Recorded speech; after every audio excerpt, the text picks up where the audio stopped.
it can.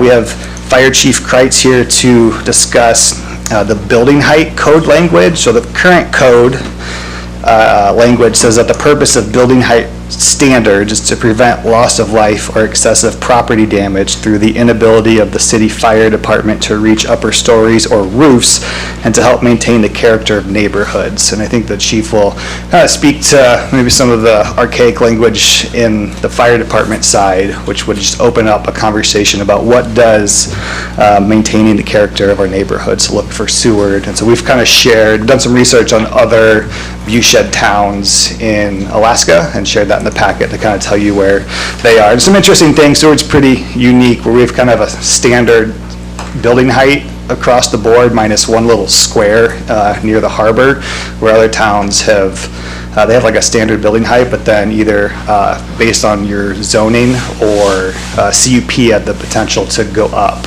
And I think be respectful to their view sheds. And so I think that's just an interesting conversation, as Seward is a place that's difficult to build out.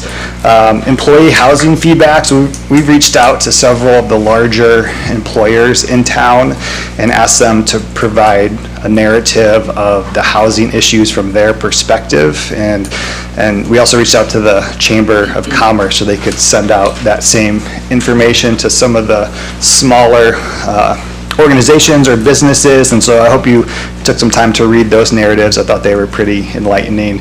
And so I put it in this part because some of those people that we reached out to said they might be in attendance, and so it might be a good opportunity to see if anyone's here, if they want to speak more to those concerns. And then I did think it was good to highlight some of the things that Seward is doing so the public knows what's in the works. And so we've got the DRP, the Developer Reimbursement Program, on the list, and I can give a brief overview of that, but I also invited a few of the developers who are utilizing that program to come and provide an update.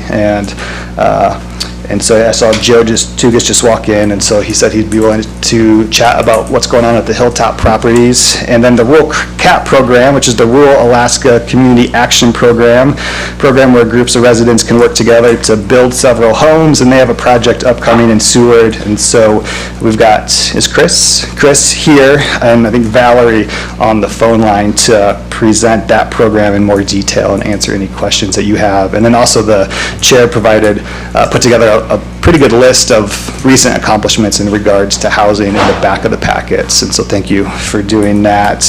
And then this isn't a discussion item, but it might be a good point in the work session to hear from any other concerned citizens that are in the audience today to see what brought them out here.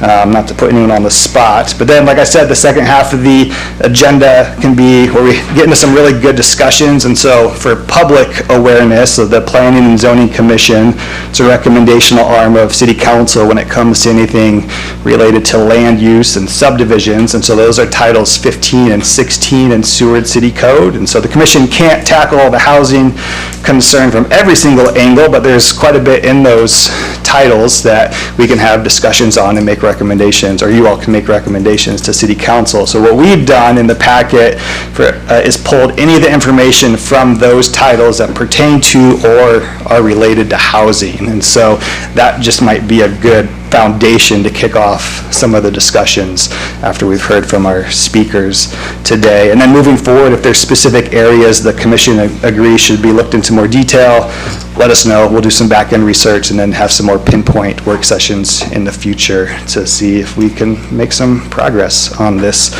topic, which is obviously a concern for many people in town. So with that, thank you. I'll turn it back over to the chair.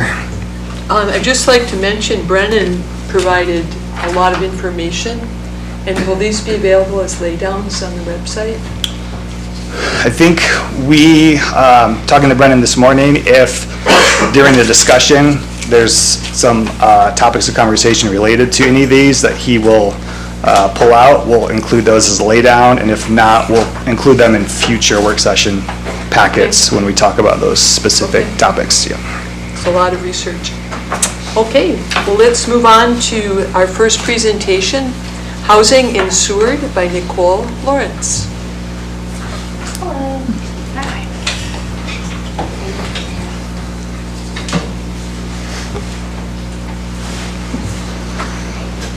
My name is Nicole Nicole Lawrence, and I'm a real estate broker in Seward, obviously working for one of the many real estate companies here. And I was invited to first give a talk on housing issues affecting employment in Seward back in 2022. And then in April of this year, the Port and Commerce Advisory Board asked me to come and speak again and give an update on where we are this year as compared to where we were 2 years ago. So that's what this is. This is basically the same presentation I gave in February, and I'm going to go through it with you guys.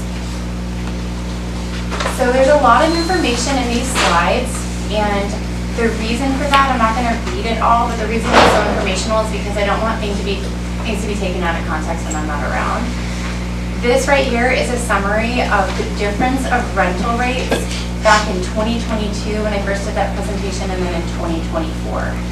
So just some basic information here. Seward Properties manages over 130 long-term local rentals, and many of those are apartments, and some of those are also houses. So I broke them down into 1 to 4 bedroom units and did a comparison, and on average, the rental rates increased by 19% from 2022 to 2024. And back in 2022, I predicted that. The reason is because house prices increased and also interest rates increased. And so therefore you have these people who move to Seward. It's a very transient town. They choose to move. They don't want to sell. They go to rent, and they need to cover their mortgage. So obviously rental rates increase because mortgages increase. And previous to 2024, for the most part, the rental rates really hadn't increased more than 1% for over a decade. So there was a real lack of increase in rental rates, and we are the largest property management company by far in Seward, and so this is all data from our rentals. So I'm not going to go through the entire summary here, but I think the fact that it's increased by 20% over the past 2 years is significant. I don't think that's sustainable. I don't think that's going to continue to happen, but it was a catch-up that maybe needed to happen with a decade of no change. And the other thing to keep in mind is that apartments generally include utilities, but that houses generally don't. And with the increase in utility charges, it's just really expensive for people to rent houses right now instead of apartments. You guys feel free to interrupt me if you have questions at any point. So what can a renter afford? How much money does somebody have to make when they come to Seward and they want to rent an apartment? So for a regular apartment, non-income subsidized, if you're spending 30% of your gross monthly take-home pay, you're going to have to make around $41,000 a year. I think that's pretty achievable. For income subsidized, you'd have to make under $36,500, and they're very similar. So there's not a big difference there. So there are also a lot of one-bedroom apartments. We have a huge inventory of one-bedroom apartments. So we're really not lacking in that department. And whether you're looking for non-income subsidized or income subsidized, they're pretty prevalent. However, with 3 bedrooms, that's where we have a bit more of an issue. You know, for a regular apartment, it's going to cost somebody quite a bit of money. They're going to need around $68,000. For a non-income subsidized, or they're going to have to make under $52,000. There's a bigger spread there, and part of the other issue is that we just don't really have that many 3-bedroom apartments. So when families come to town, or family units of any type, friends, whoever, how they want to live together, it is a lot more challenging for them to find places to live. Nicole, Yes. do you know how well these income limits, and who's ever managing these this subsidized housing, that how well they keep up with the income needs to live in Seward? Because I think per capita we're about we hold the most units, don't we, in communities in Alaska? Would you say that? Most units? Yeah, we have more subsidized housing units per capita in Seward. I don't know. I'm not an expert in income subsidized.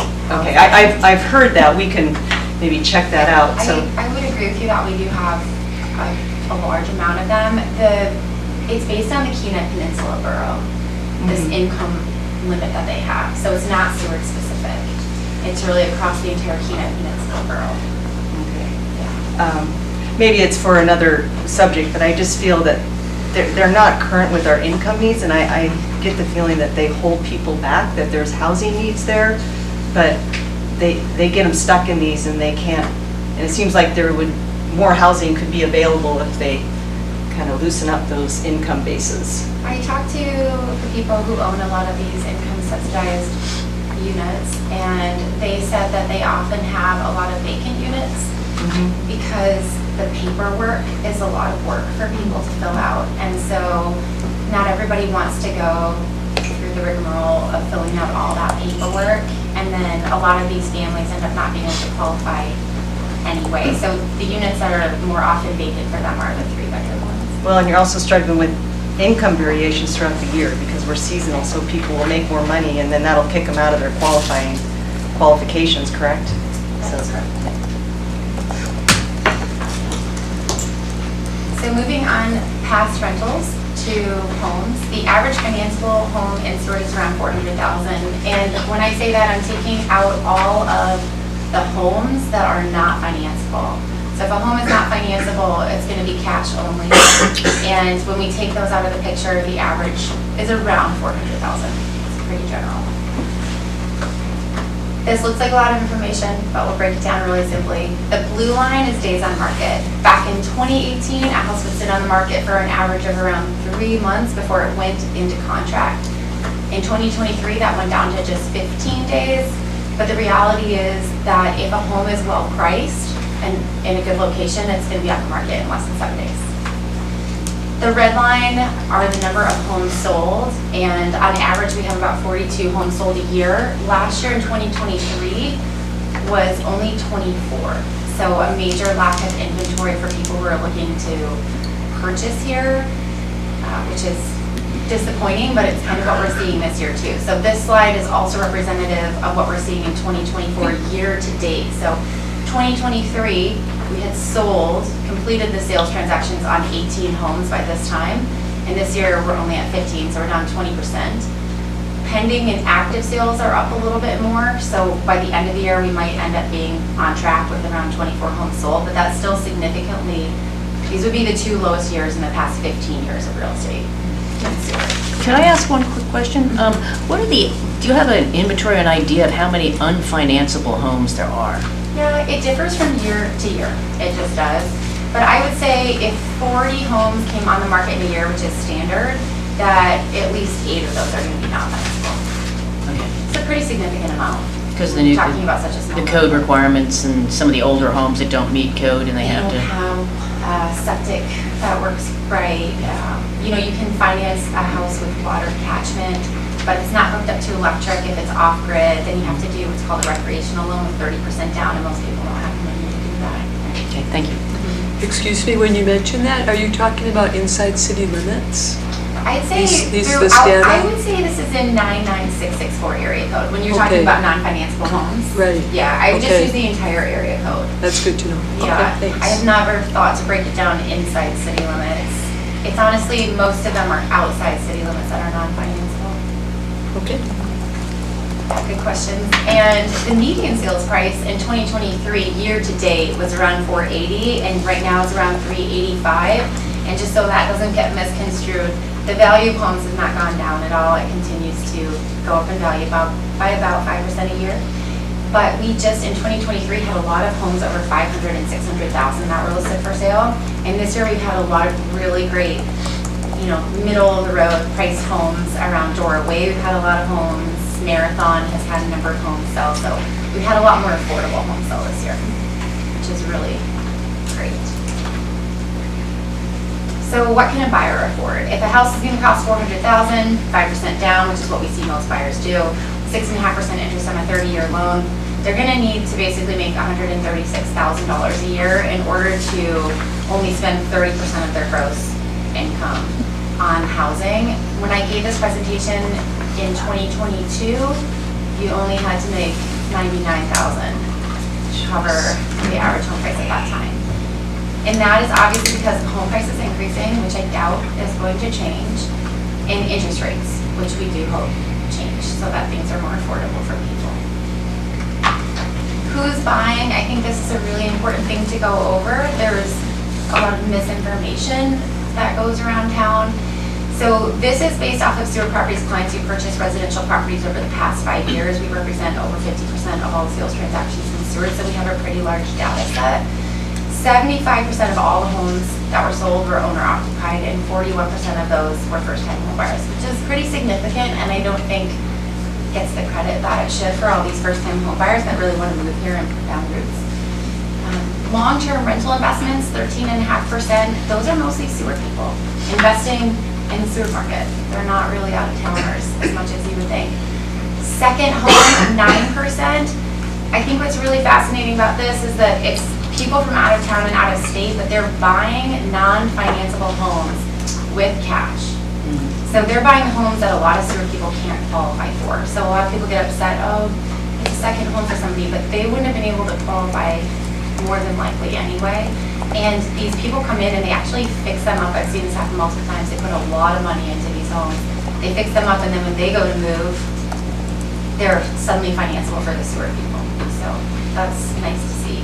And then only 2.5%, which accounts to like one home a year, is actually taken off the market as something that would have been primary occupancy and turned into a nightly rental. And I think that the city has made a lot of good changes that have actually probably will continue to bring that number down. I'm not going to go through all the things here. I do think that the third bullet point down is really important. Buying is becoming less affordable than renting in many cases. For a 3-bedroom home, if you're purchasing it, we looked at that cost being around $3,400 a month with utilities and everything. And right now, if you're renting a 3-bedroom home, you can do so, an apartment for $1,700 a month, including utilities. It's half the price. So buying is really not as affordable as it used to be, and that's mostly interest rates, but obviously also home prices, and that's because of the economics of demand and supply here. Homes do sell for less than $400,000, and just as a point, we had a home buyer event in 2023, within 6 months, 5 of those people own their own homes, so it is possible. I guess I get a little bit nervous for first-time home buyers getting scared out of the market before they even try. Market trends for land. This is just bare land, unimproved.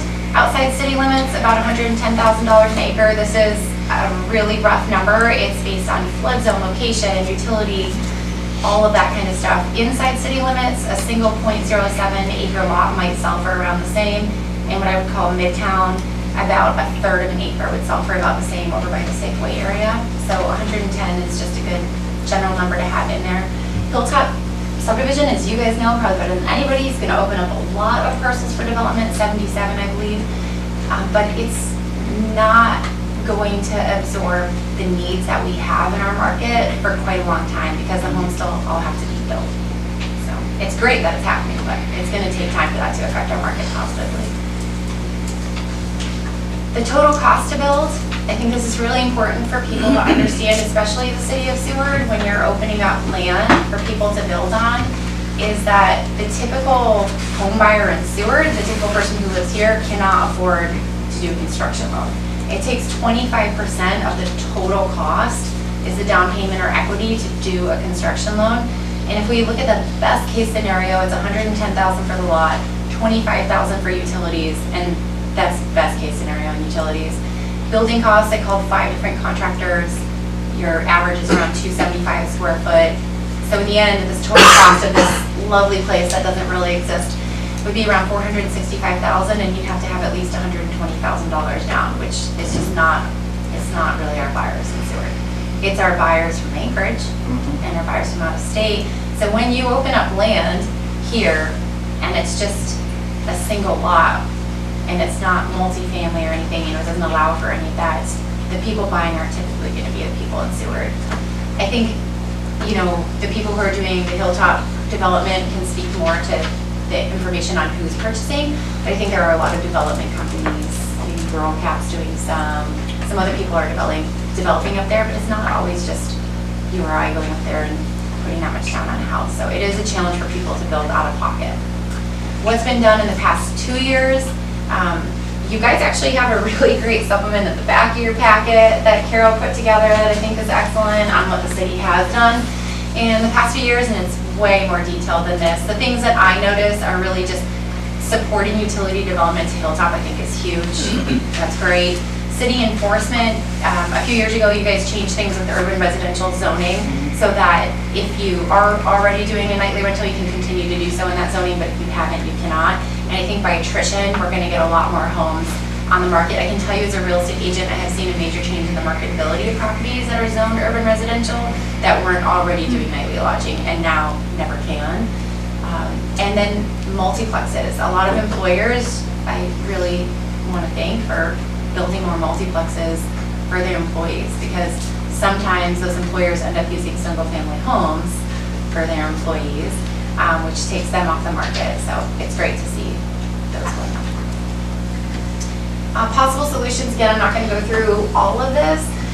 I think that one of my number one things is really more multiplexes, and I don't mean low income. I don't think, I'm not an expert on low income housing, but I don't think that's necessarily what we need. I would say, an expert on renters in Seward, and more 3-bedroom units, or units like 414 Fifth Avenue by the post office that has 1, 2, and 3-bedroom units.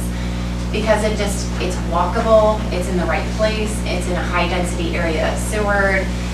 The difference is you couldn't build 414 Fifth now. You guys have maybe already discussed this before because of parking, lot size requirements and all that. So I think just being open to variances in those so that more multiplexes could be developed in town, so that there's more options for people. Because a lot of people when they move here don't want to buy right away, they want to rent first. It's a little bit daunting to purchase a home if you don't know if you like your job or the community.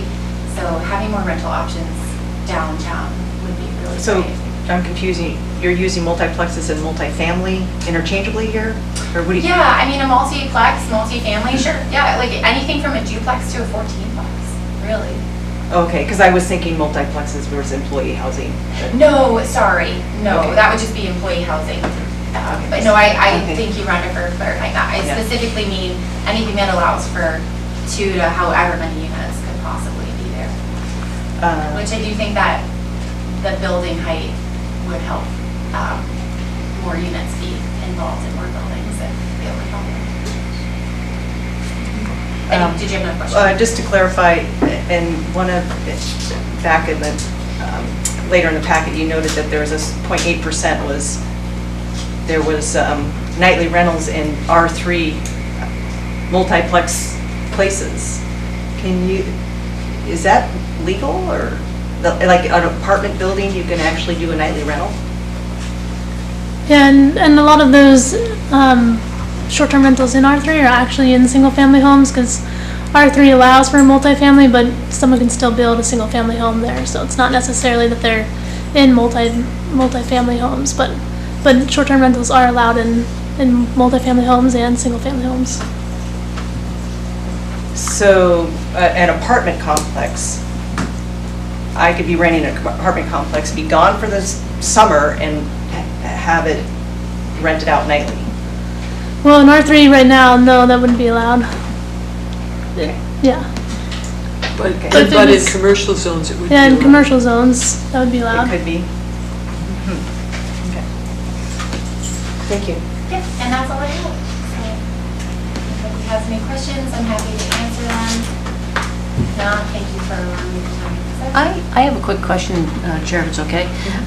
You'd mentioned about the price difference between, I gotta get back to it, 2023 and 2024, that the average price for a home had dropped within the Seward area. Do you think that was because of the restrictions to some extent on the nightly rentals? No, and thank you for the question, Claire. It was really the median price that dropped, not the average. So it's like taking apart the top and the bottom and getting to that middle number. And so that median really has more to do with what's been on the market. And no, I don't think it has anything to do with nightly rentals whatsoever. It's just that the people who moved in 2023 were selling very expensive homes, and the people who are moving this year are selling homes that are priced right around 400, which is great. Great for buyers. Thank you. I wanted to comment on the slide that, on the total cost to build slide, Yeah. this one. It's phenomenal to me that the total cost is $465,000 for a 1,200 square foot house. You would think, oh, surely that's a 2 or 3 bedroom, but this is a very small house. Yes. And it's just incredible. Who can live in such a tiny house with their family? I mean, it's possible. but to me, that's not the standard we want to seek. We want at least 2 or 3 bedroom houses. That's kind of the standard that we've Yeah, I gone think- off of. So now, would it be twice that much, or $600,000 for a 2-bedroom? I mean, a 1,200 square foot home is generally a 2-bedroom in Seward. Oh, it says one, okay, it says just 1,200, but that's generally a 2-bedroom It would house? generally be a Okay. 2-bedroom home, yeah. I Okay. mean, just we have so many smaller footprint homes here in Seward. Right. But still, that's a pretty tight 2-bedroom. Yeah, Not a lot of extra Right. space there. very, You're right, the cost of building is very exorbitantly expensive. high for most Mhm. people. Do you think about the existing public works facility? I know council spent some time trying to figure out an adequate subdivision for that. Would you foresee multiplexes in there? I personally believe that if that is opened up just as single lots, it's going to be all people from Anchorage purchasing them because they're the only ones who can afford to develop that. Or it's going to be a developer, it would have to be a developer who purchased them and develops them, finishes them, and then Seward residents can come in and buy them at 5% down. But if that's not the case, if it's not a developer who builds those and then sells those to, to whomever, but hopefully locals, because that's what we're trying to fix here, then it's going to be people from Anchorage and other areas and out of state are the only ones who are really going to be affording that 25% down. So I think multiplexes in some of those areas would be great, like in front of the post office where they're not going to block anybody's view necessarily. I mean, we want to fix the housing problem, and I think that the city owning so much land, while sometimes that can be a bit frustrating for us mere mortals, it actually is an opportunity for the city to be a shining example of solving the problem instead of continuing to be a part of the problem and just selling lots to people from Anchorage. Right. In your experience, do people from out of town rent multiplex units? Or are they mostly into single-family homes that they're You buying? mean people moving here to work? No, like second homes. Would Yes. they wouldn't rent an apartment. So that would be a really good reason why the city should encourage multiplexes. Yeah, they buy a home.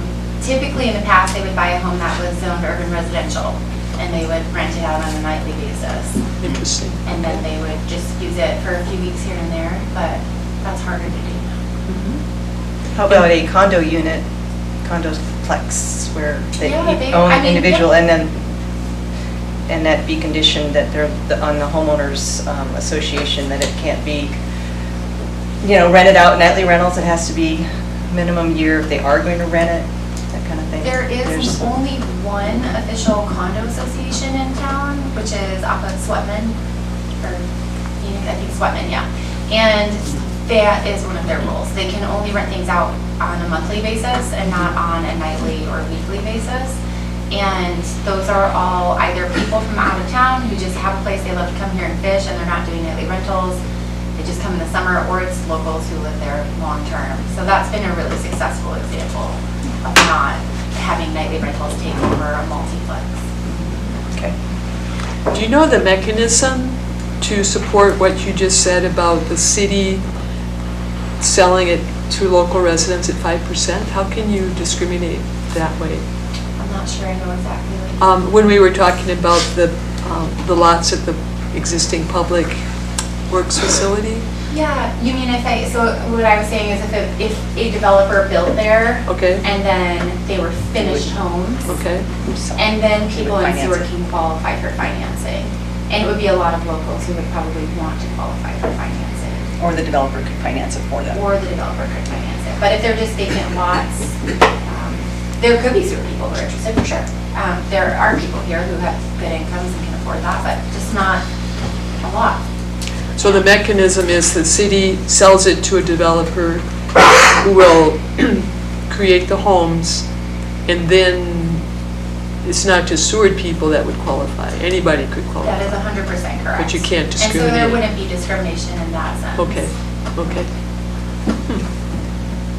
How are the condos, are those condos down there in the corner of Blaine? I That's a great question. I don't I know they're believe so, individually but I owned. could be incorrect. I think they're townhouses. Townhomes, but they probably have a homeowner's agreement of sort. Probably. There's 2 units per, or two domiciles per unit, you know? But Yeah, I believe so. Yeah, and I think that you might see, you know, some areas that are zoned urban residential, they can't do nightly rentals, the next best use might be to build townhomes on those lots. So for instance, 508 Madison, right across from the post office, it seems likely that that's something that will end up going there because you could build multiple townhomes in that spot.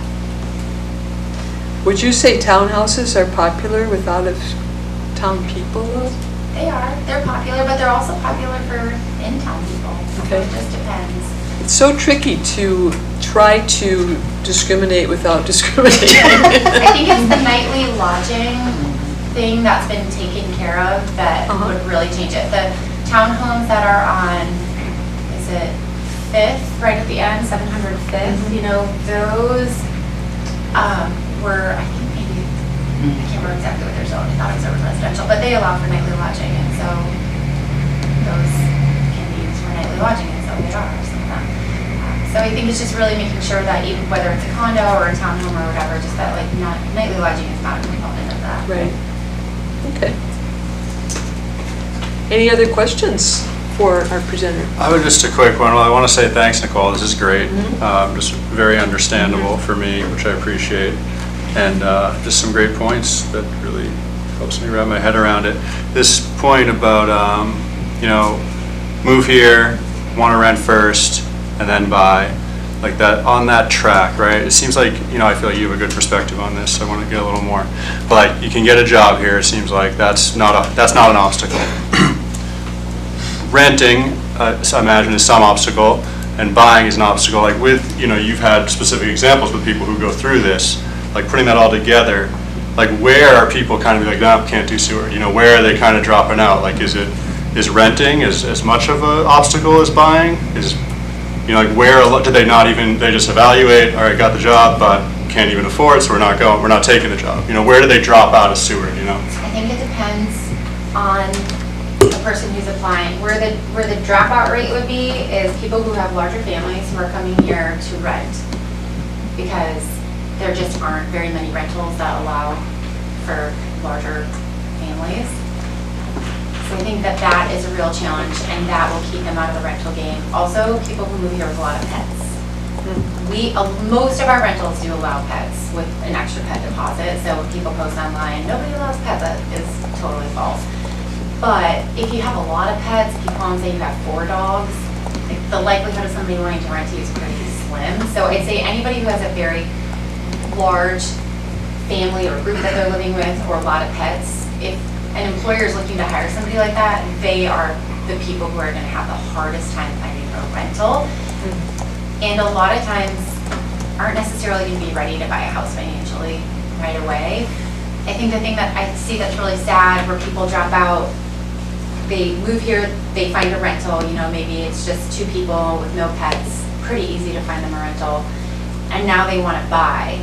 And maybe they both have jobs, which is great, but it's a competitive market, so it takes 2 to 10 times of them writing offers to get into contract on something.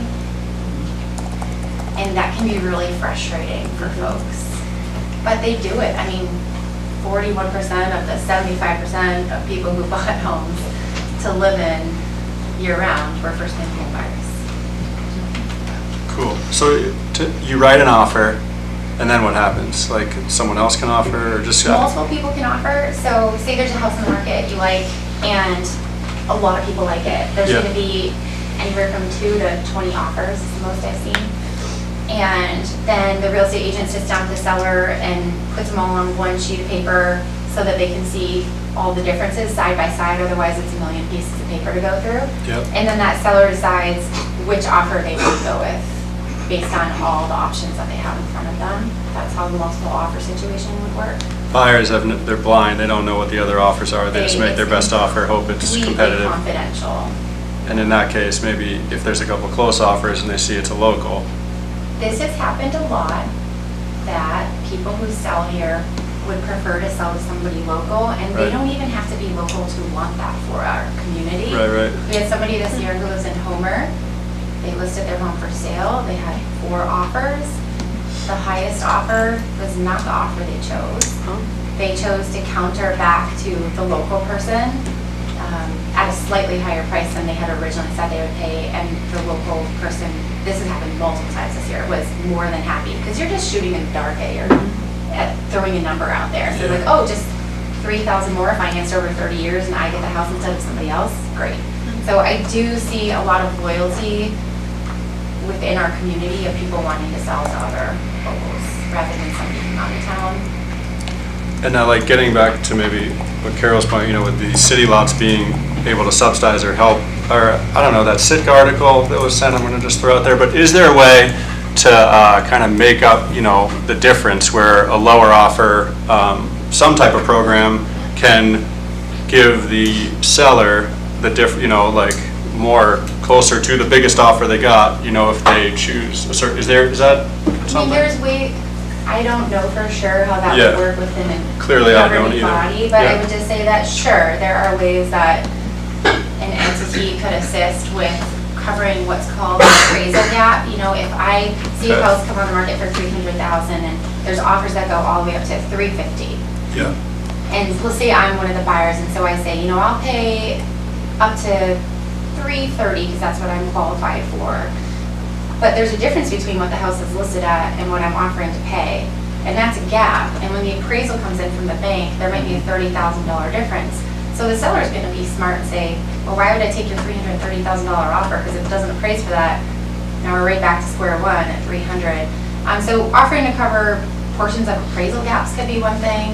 I don't really know how a bureaucratic entity would get involved with the loan process, but maybe other people have figured it out in other places. thanks. Any other Yeah, questions? I'm going to bang on the subsidized housing thing again. In your opinion, do you think that the subsidized housing sector is socioeconomically helping or hurting our housing situation? I think there's a lot of people who need it, who need subsidized housing in order to live in this very expensive place. But Let me add, based on the incomes where we're at I in will the also say that I have had people come to our office and say, what rentals do you have available? I got a raise at work and now I don't qualify for my income subsidized housing anymore. And then I've had people come in and say that they chose not to take an increase in pay because it would affect how much they're paying in rent for income subsidized housing. sad. Yeah, that's a policy problem. Hopefully Seward can do something about that. Government to government, maybe. Well, thank you very much. Yeah, Really thank you. appreciate your Thank you, guys. time and your expertise. I appreciate that as well. Okay, coming up next is Chief Kreitz, Fire Chief Kreitz on the building height discussion. I did just want to say I don't have a great presentation like Nicole, but it was really awesome. Tough act to follow. I'm exactly one of the clients that she was talking about. We had, when we first moved here, there was an offer that was higher than we were willing to pay, and we wrote a letter to the owners, and this is who we are, we're here to stay, and they accepted. So that kind of stuff works. So listen to your realtors. Building heights, I do agree. I think the Title 15 section is antiquated. You don't see these building heights listed in the building code, Title 12, or the fire code in Title 9. Our perspective on it is as the building gets taller, it becomes more restrictive on building requirements, more fire restrictive. Building construction methods, sprinkler systems, pressurized stairwells, enclosed versus open stairwells. So it is, in my opinion, I think this is more of a viewshed issue.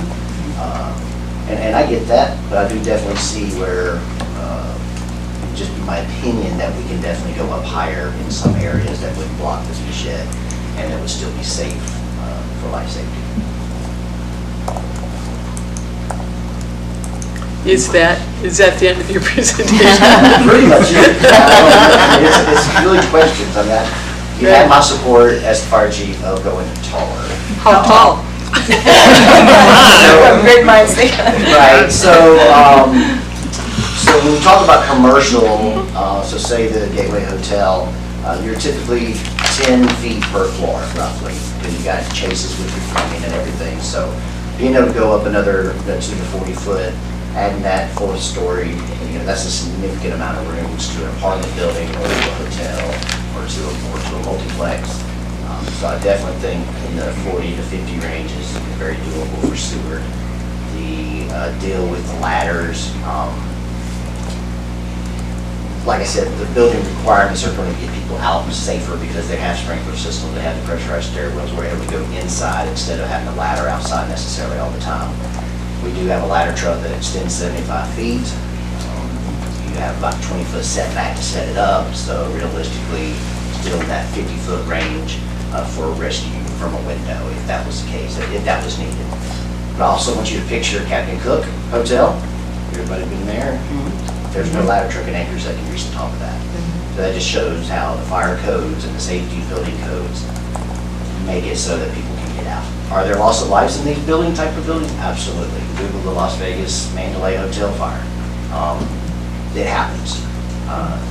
Things go wrong, but typically these buildings are safe. They're safe to live in, safe to work in, and we feel comfortable in the system. We also have a really good inspections program.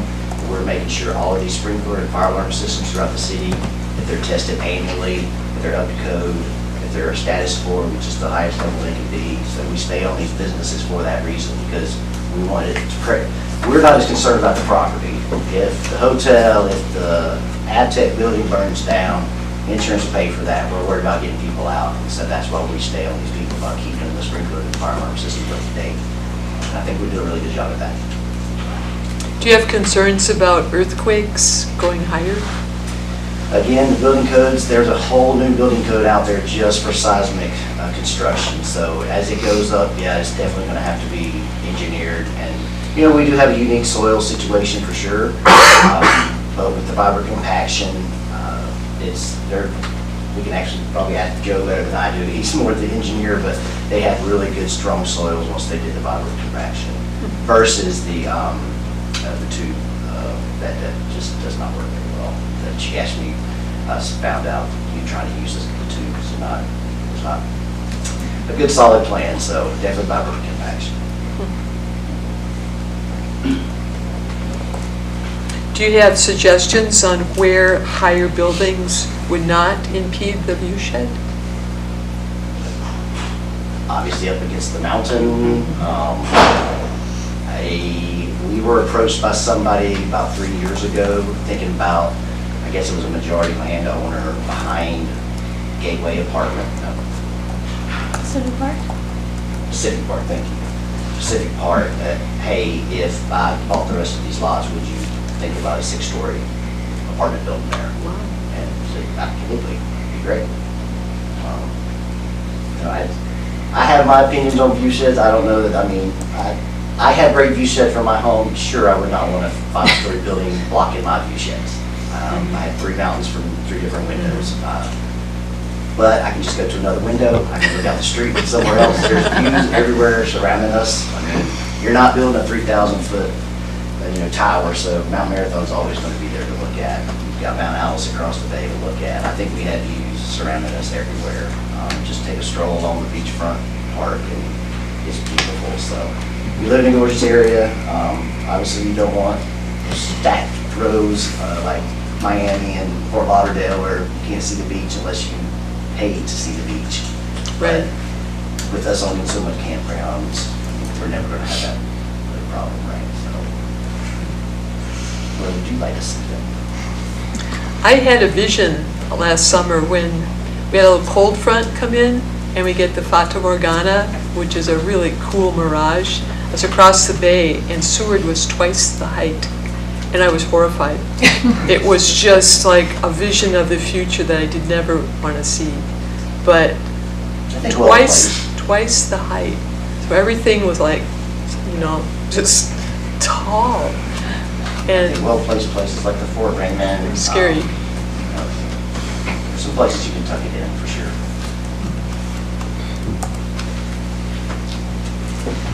I'm not a fan. I'm not a fan of going up, because our view shed is, even if you put up, when we were talking about cell towers, oh, you could put it up against the mountain, but that is in our view shed too.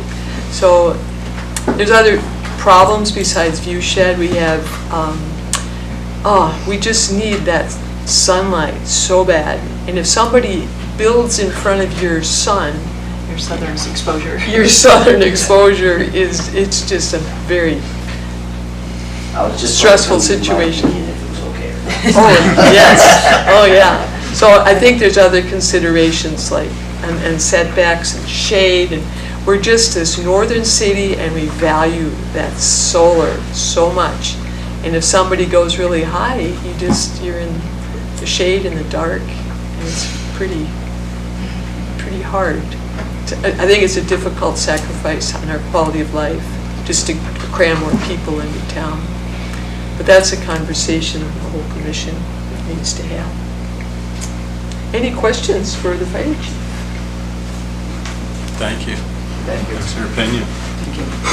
Thank you very much. Okay, moving along. Yeah, you have Whoops. a Do we have a community public member question? Yes. Thank Could, you. Clara, excuse me, Tom, could you take the microphone to him? We just want, or you can come up. We just want to make sure that the YouTube picks it up. Okay. Well, I want to address the specific height issue while we're on that subject. And just so the public knows, please state your name. I'm Tom Tugas. I live at 208 Bear Drive inside the city limits. Thank you very much. So I wrote a few notes about this, but I said the current height and parking restrictions make the development of hotels very difficult and expensive. This has led to increased demand and high prices for VRBO and Airbnb.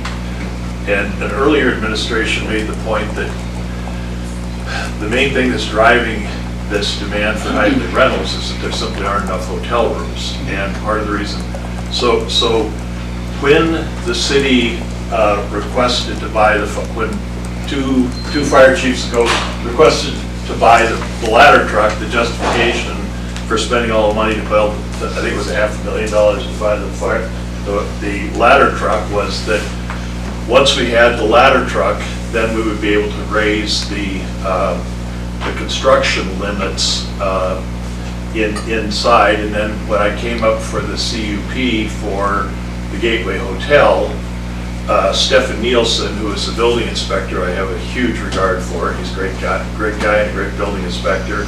But I asked him, I said, what happened? I thought we were going to get some movement on the height. And he said, well, the fire truck is parked over on the other side of the bay, so really, even though we paid for it, we really don't have a ladder truck. And that was the reason that, but when I met with the architects who designed the Gateway Hotel, they said Seward is the most difficult place because with this height restriction, to try and build a 3-story hotel, that, as the chief said, you have to put all of the sprinkler system, the ventilation system, the wiring, when you have a 30-foot space, 3 10-foot hotel spaces, you got to allow for all of that stuff. And it was very, and the architect said, there's no place as difficult to build a hotel as Seward, and difficult turns into expensive. And I would have, and of course, the first story is all stuff. It's laundry room and all that. And so even though you're just adding one more story, it dramatically increases the economic viability of the hotel because of our very short season, and of course because of that every room pays 7% sales tax and 4% bed tax, so it has a significant impact on the city.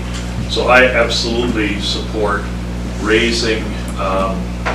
I believe that where the Gateway Hotel is, I mean, that the people on the cliff are so much higher than I am that they're still, whatever, 80 feet higher than we are.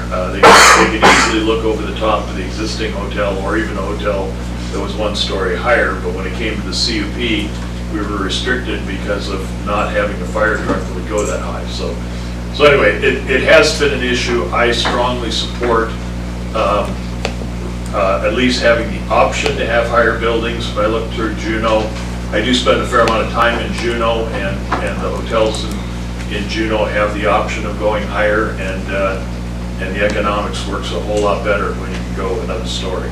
So please don't write off any idea about increasing the height on buildings. So Tom, are you supporting 40-foot height? Or Well, 40 higher? doesn't, you know, I think a 50-foot would allow you to build a 4-story building where, you know, like right now, we have to put the sprinklers in the sidewalls instead of it coming down from the ceiling because there isn't room between the floors. So I would think a 50-foot, which is, a lot of the stuff in Juneau is 50-foot. I would support a 50-foot height limitation. Which is a 4th floor, right? Is that that? Correct, which becomes a 4-story building instead of a 3-story building. And then you have all the things that are in there for the fire suppression, or all the utilities and all the things that are above it, so you have that additional space to put all the necessary mechanical rooms and the rest of it there, and still have the 4th floor. Exactly, yes. Did you have a question? Yeah, how many units do you have again? In the, In 77. 77, and I'm gonna, we'll switch a topic on me from height. How many parking spots do you have? Did you provide for? Well, we have 77. You do? Of which 18 of them are over on Alaska Railroad leased property. And the primary reason that we moved all of the groups, which primarily arrive by bus. So sometimes you drive by the Gateway Hotel and there's 3 cars in the parking lot and the hotel's sold out, but you see all the buses parked across the street. And we have pretty much kicked all the groups out of the gate, or out of the Harbor 360, because in the Harbor 360 we only have 1 elevator. And at the Harbor 360, it's one, if you have a bus group arrive, you have 50 people waiting in line, and they expect all the luggage to be in their room by the time they get there. And so it's, when we built the Gateway, we built it specifically with 2 elevators to accommodate the bus groups. And so we don't use the parking that we have. It's one of the issues, you know, I always look at the Edgewater's parking lot over here that hasn't been used in 20 years. But I pay $800 a month to the Alaska Railroad for parking spaces that have not been used in the last 18 years that the hotel has been there. But I still pay the railroad to lease those spaces. And I may come in and try and move them across the street to where the Ace Hardware building is, but I gotta get our employee housing built first. Thank you. I'd just like to mention that I saw 3 motor coaches parked at the Edgewater parking. So those buses at least are getting off the street and onto off-street parking. So I do think there's value in that. Any other questions for Tom? Thank you very much. Appreciate your input. Thank you. Anyone else in the public wish to comment? Okay, let's move. Oh, yes, okay. Please come up and state your name for the record. Sure. Craig Ambrosiani within city limits. And I'm here on behalf of the Sewers Community Health Center. And I just wanted, we didn't get to write a letter, apologize, we were behind on some things. But I did want to come in and express that we have seen significant turnover and difficulty hiring folks because we don't have adequate housing. It goes from medical providers to front desk staff to everybody in between. We are renting property in the community so that we can recruit people and bring them in. But one of the things we heard that surprised me was we were trying to recruit somebody out of Homer, and they said, well, how am I ever going to live in Seward? Because everybody knows you don't have housing in Seward, and the housing you do have is inadequate. So it's not just that we have a housing issue, it's that everybody in the state knows we have a housing issue, and it makes it even tougher to recruit people from the state to Seward. So I think everyone's doing, you know, the city and this group has been doing a good job trying to turn around some of the history we had of not building houses for many years. So, but I did want to give a little bit of a input on what the community health center is seeing.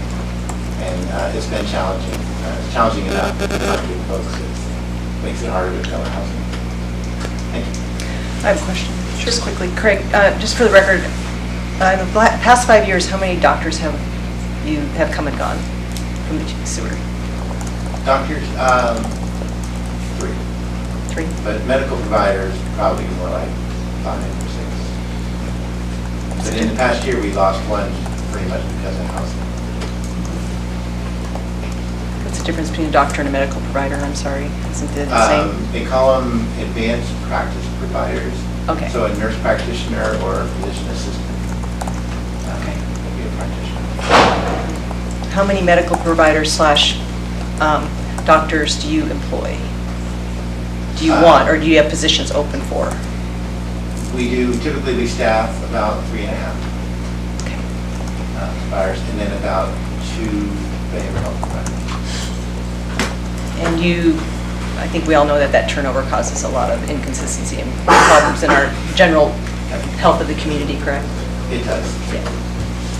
But we do backfill those positions with interim people, locums.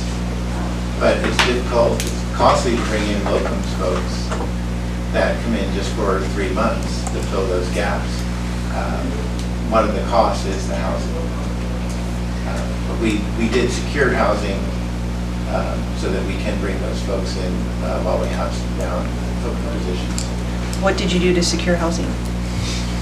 We just went and rented some. Just some. In R1 or off-season. R2, some homes? Did you rent some homes? It's Or- a B&B, I believe. Thank you. Any other questions? I'd just add one thing, because I think we've all heard stories of people getting hired but can't find the housing and drop out, but that's an interesting perspective that you're saying just Seward's marketed as a housing issue, so we might not even be getting qualified applicants as much because people don't even apply. It's a challenge. And then I've had some of our staff that have been booted out of housing because somebody's decided to sell, or May comes and they have to be out by May typically, or if it's summer rental. So there's people that are actually having to shuffle between houses throughout the year. How many positions would that be that you're needing to provide housing? We employ about 30 people. And of those 30 people, how many do you help? We help. Usually we have to help them when they get here. So it's just a few, just like five? No, probably about half the folks we move here, or we bring Okay. here, we have to help.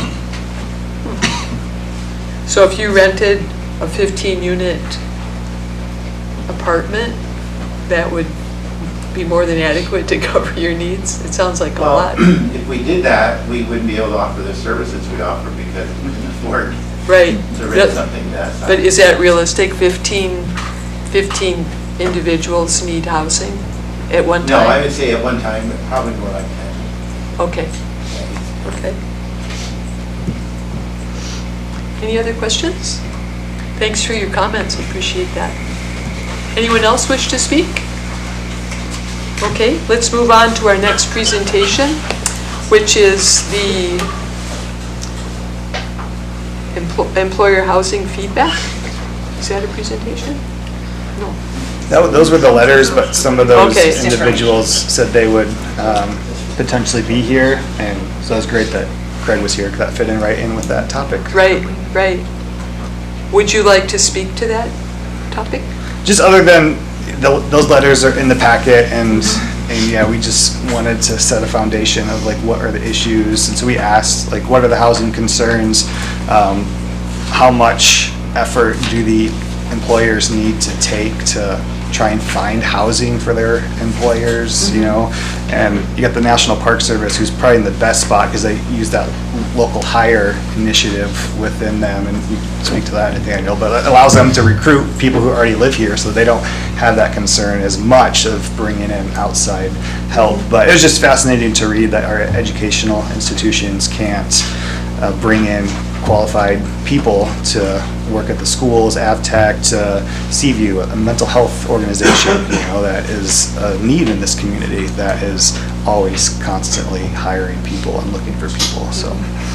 I found it really helpful when they said how many employees they had and how many people needed help with housing. Some of them didn't say, so I really had no idea of the numbers that we were talking about. That data, I think, is really important for us to understand the need. Yep, for sure. Okay, so that's the employee. Does anyone else have questions on employee housing feedback? Carol, I have one thing. I know from the standpoint, you don't see a letter in here, but from Spring Creek, having been there for as many years as I have been, that was a huge problem for a lot of folks, because on average, when I was there, I had 177 employees, and so that's a lot of people. A lot of people hot sheeted because they live in Anchorage, and part of the problem is, one, they can't get a place to live. Two is if you have a couple and a family coming down, you don't have the housing. But also two is just the ability for the spouse or the significant other to actually find employment here as well. That's matches up with their skill set. Yeah, thank you for sharing that, because we reached out to them, they weren't able to give us anything. But I, previously worked at AvTech, and I know they have a whole floor of the dormitory there on They do Fourth now, Avenue. which is good for training. Yeah, they bring in people for a week at a time from Anchorage to reside there, so. Like all these Band-Aids that are kind of helping fix a problem, but not fully. Not fully addressing it, no. Okay. The next is the Development Reimbursement Program overview. Sure, and this program started long before I started, and so I'm kind of still learning all the histories of it, but from my understanding, this program was originally started with American Rescue Plan Act funds, and then also just looking in the information that Courtney found, the Norwegian Cruise Lines also put in some funds for that, and essentially to help build Seward infrastructure so that people can buy lots that are already connected up as opposed to doing all those additional costs. And so we just reached out to the few developers that are using those funds, and I know Joe's here I just asked if he could give an update for you all, because it might be good for the public to know what's in the works and what's coming down the pipeline. So I'll turn it over to Joe. Great. Would you please state your name and inside outside city limits for the record? Joe Dugas, inside city limits. I think a lot of you know a bit about it. I spoke a few times, but I'll give a quick overview on the project as a whole and where we're at today and how things are moving forward. So Hilltop is top of the hill, above Doorway, kind of the intersections of Phoenix and Fognac, Latouche, Doorway, up there. There's 87 lots total that are going in there.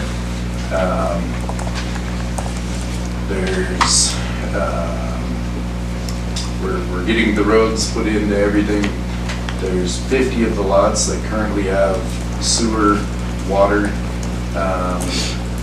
hookups to the edge of the lot. I need to double check with the electric department, but it appears that all of the in-ground portion of the power and communications are done to all of the lots.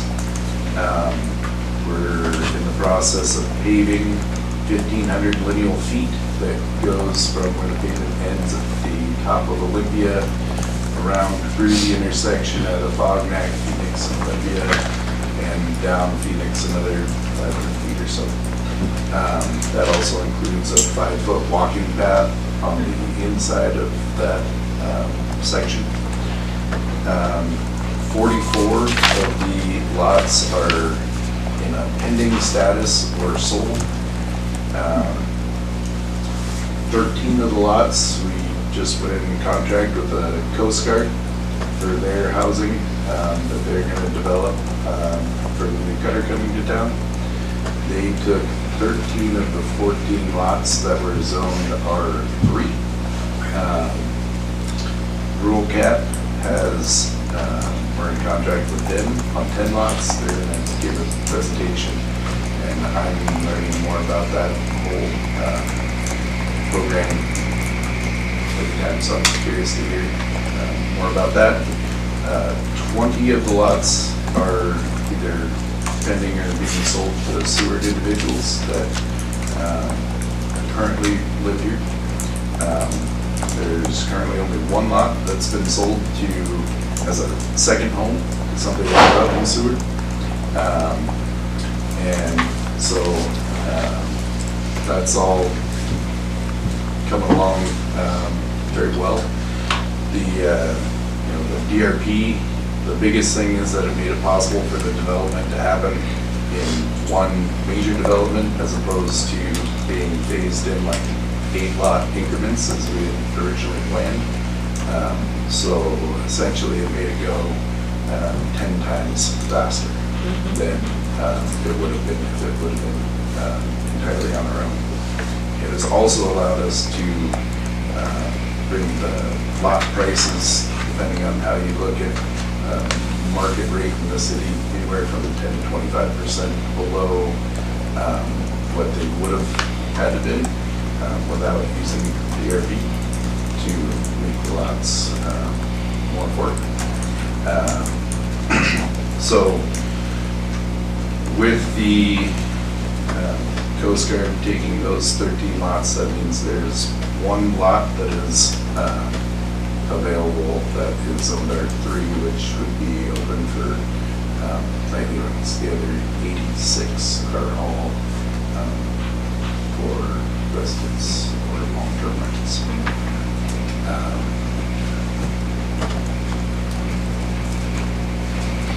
Excuse me, you said 80 lots total, 87 lots total. But there's how many remaining after you take out Coast Guard and rural cap and? Well, so there's 43 remaining Okay. available, and 43 unsold. I gotta check all over there, but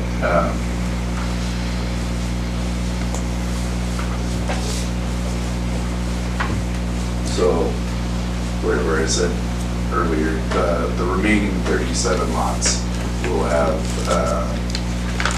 sewer, water, and roads completed by this time next year. So all of the 87 lots will be completed in development as far as plans are, including any major issues. We don't foresee by the end of next summer. Are people able to buy lots before they're ready?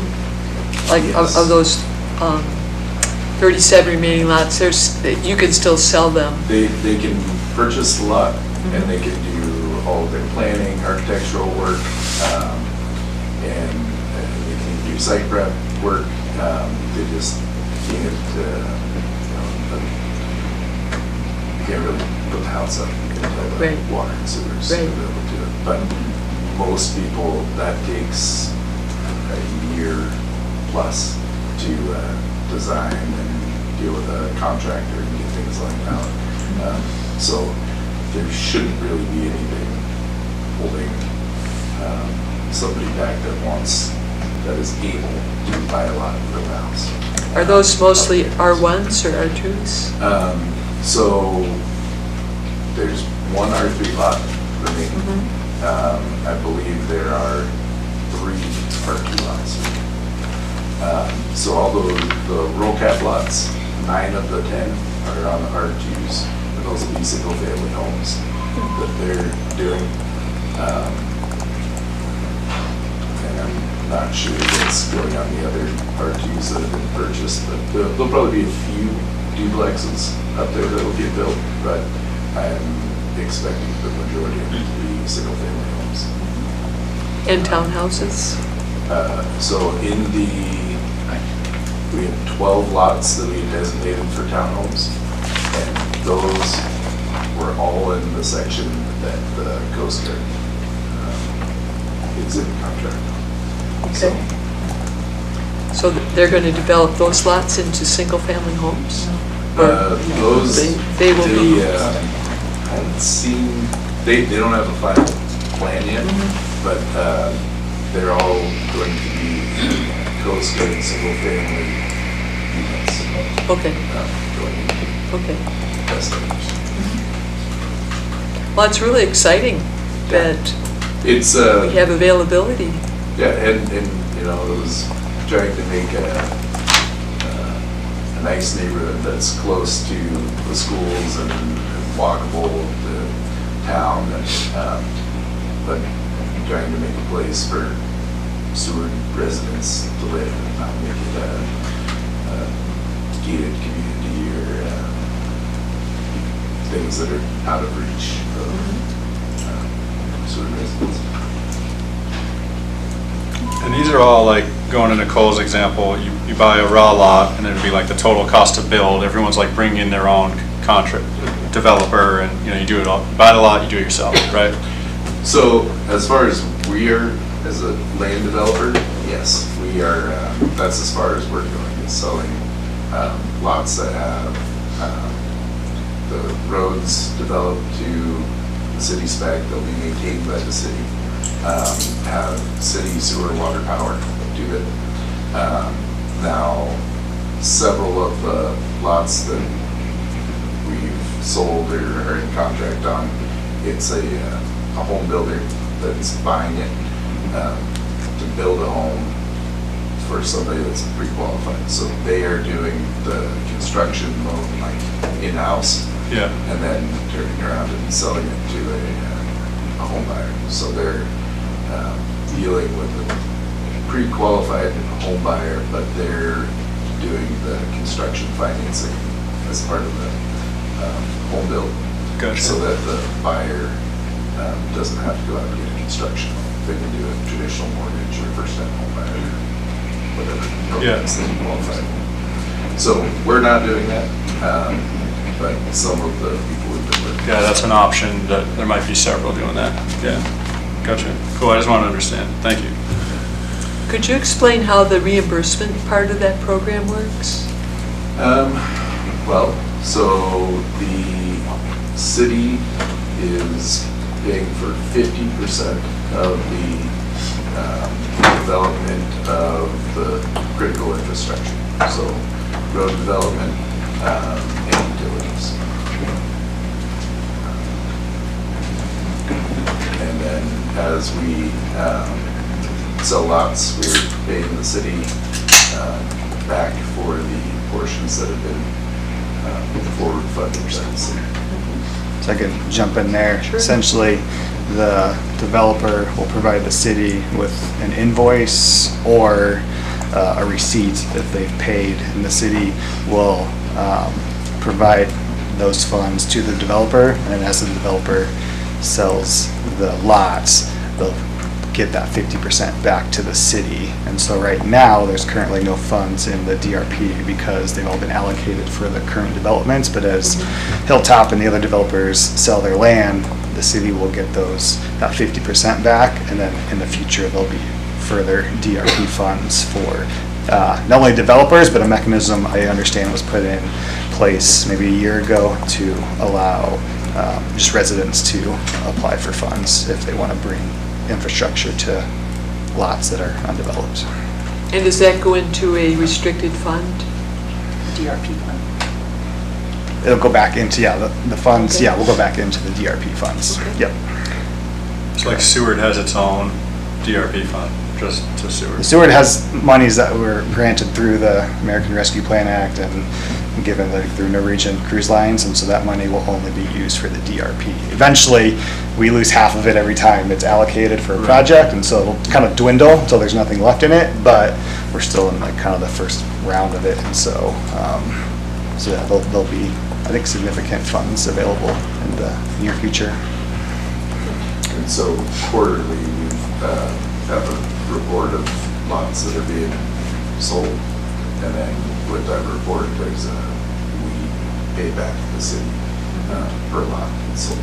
So we wrote our first check last quarter, and we'll have another one coming up this quarter for several more lots that are actually across the finish line sold.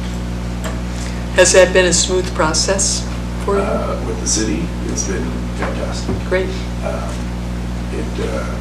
We, as developers, at the time, you know, it was such a new thing, we didn't know anything about it.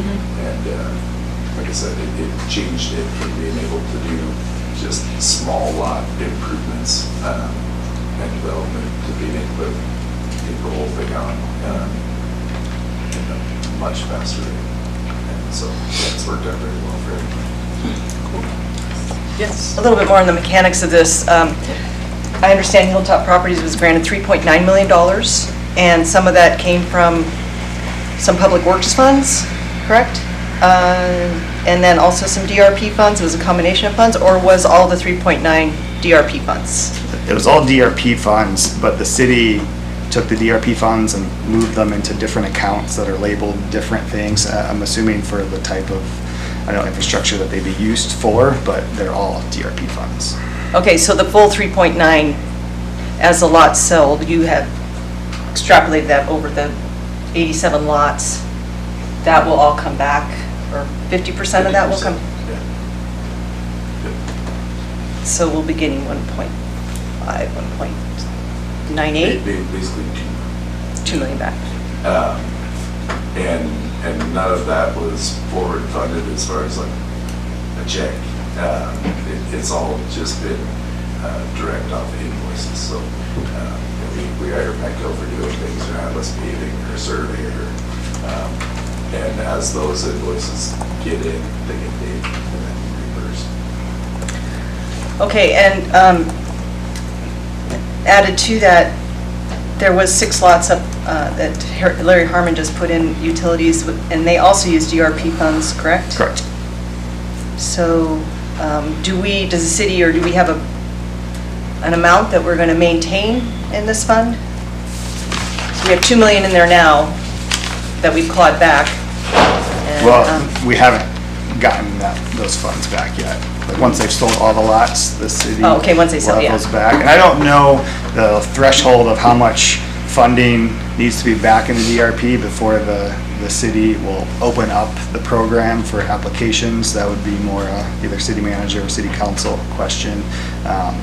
But yeah, at some point, there'll be enough funds to open up the application process for future developers. Joe, how big are these lots? What's the biggest? What's the smallest? They vary. Honestly, off the top of my head, I don't remember, but they're anywhere from like 0.21 acres to like 3/4 acre.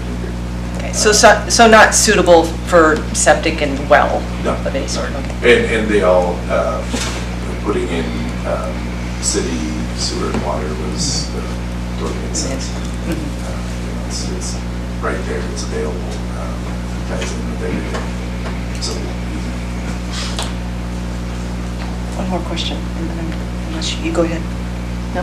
I just had one question. Do you know how many people are actually Seward people that are buying these lots? I mean, you have the Coast Guard of that, but the developer or the person that is going to be building there, do you know if they all? So, at the moment, out of everyone that's either getting contracted and sold, with the exception of the Coast Guard. Right. And one other person that was a former Seward resident that's making a summer home here, or a second home. 100% of the people are Seward residents. Good, thank you.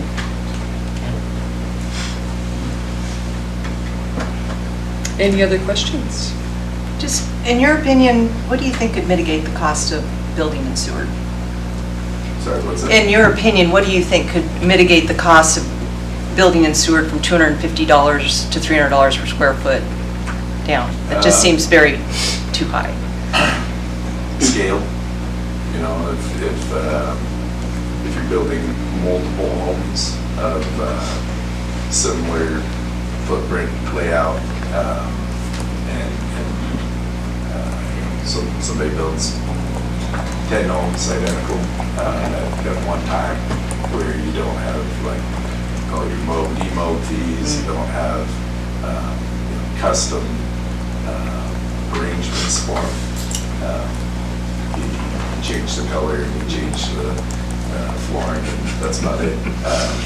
That would definitely try to some costs down. But I don't think currently you'd be able to get below 225 to 200 on like the absolute minimum per square foot, just because of building and labor costs. Has any developers been around kicking tires saying, I'll take 10 lots and do my thing with them? A few. Okay. I mean, they're not kicking down the door, but, Just kidding. but there's definitely been several. There's another name the company, but a couple other people that You're have talking. talked about trying to get quite a few more in there. And as a developer, sold a piece of property that they wants to buy a piece of property. But I, as a Seward resident and having a lot of pride in it, I want to make sure that it's a nice neighborhood and doesn't need to be fancy, but nice and comfortable and well taken care of and looks good and something that we as a city can be proud to have here. So I mean, I don't want 10 completely identical houses right next to each other, but a few variations would kind of look good. But if somebody wants to come in, live in there and build them as affordably as possible, good for them. They're right next to the school. Are you going to have pathways going to the school from that housing area so they don't have to go around? There's a pedestrian pathway that has been basically an easement. Okay. That was granted as part of our replat that we did with B&Z, and that is basically from now forward owned and maintained by the city, just like the roads that crosses from Phoenix down to the backside of the high school, right where the tennis courts used to be. So yeah, it's kind of roughed in right now, but yeah, it doesn't. Thank you. I Thank have you one very last much. question, if it's okay. I'm sorry, one last question is, with the subdivision agreement, do you work with the subdivision agreement or somebody else? Because I was wondering about the housing, if there's going to be an authorization for nightly rentals and how the layout is. That's sort of from my understanding, because you have the developer reimbursement, which you just briefed us on, but then the next question is the subdivision agreement. Do you do that as the person that has that whole area there, and you sign that with the city, or if you would? Yes. Yeah. Yeah. So And so that was put in place with the city. Yeah, with the before. administration. Yes, I remember that, yeah. Yeah, I guess my question is, because I'm worried about, which are all to some extent is the short-term rentals and the rest. Would that be something that would go in a subdivision agreement or So not? that has nothing to do with it. That has to do with Okay. the zoning of the lots. Of the And so homeowners? we, Okay. and there's no HOA, there's no homeowners. It's the subdivision. Okay. It's just all with city code. Got it. And Okay. building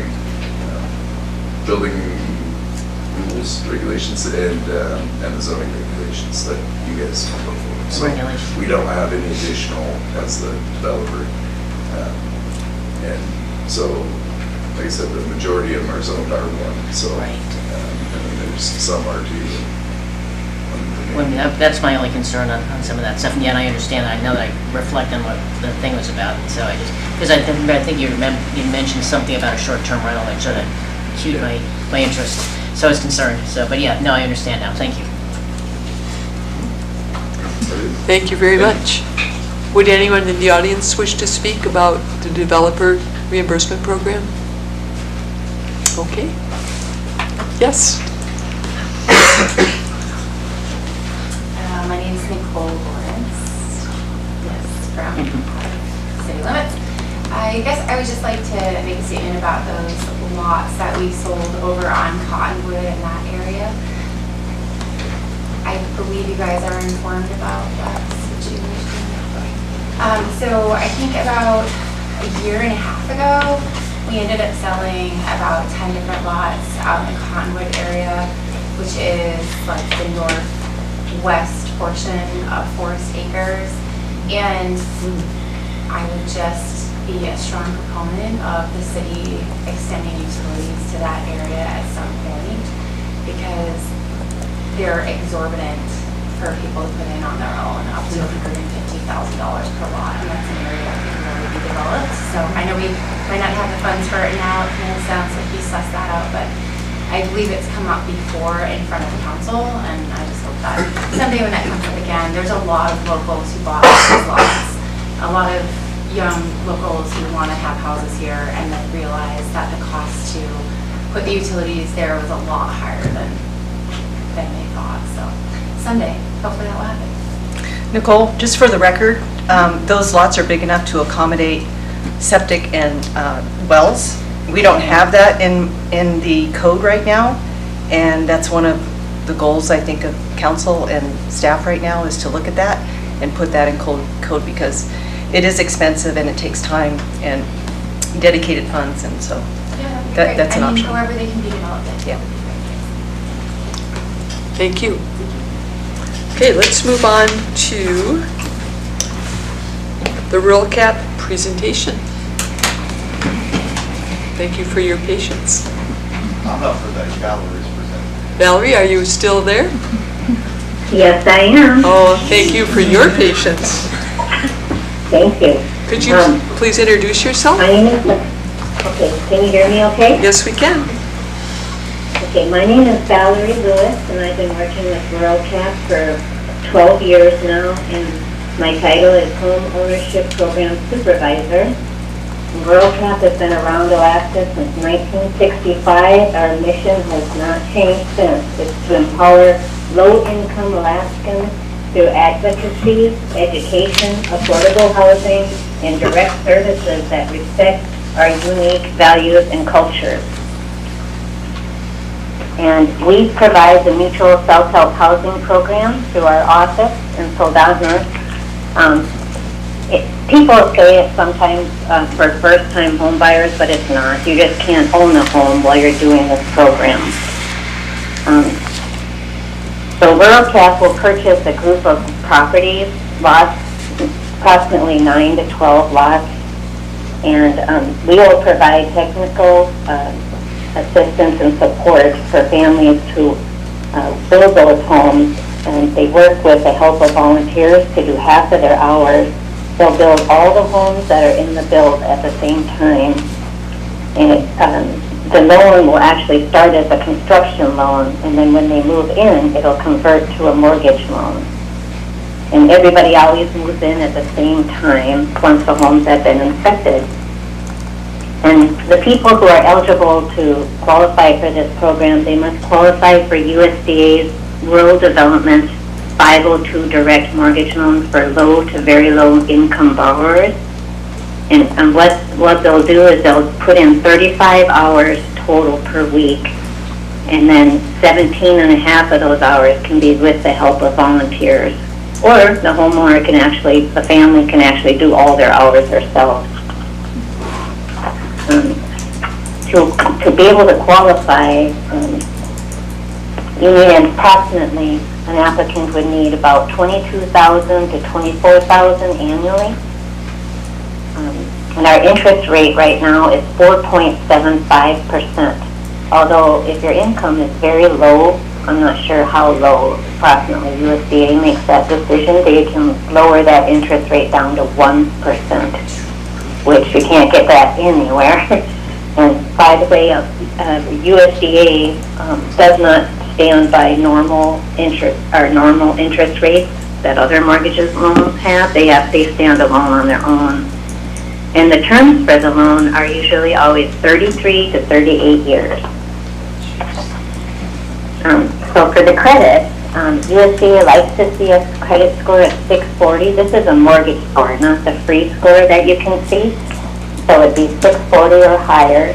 But if somebody doesn't have a credit score, they can still be eligible if they can provide non-traditional credit.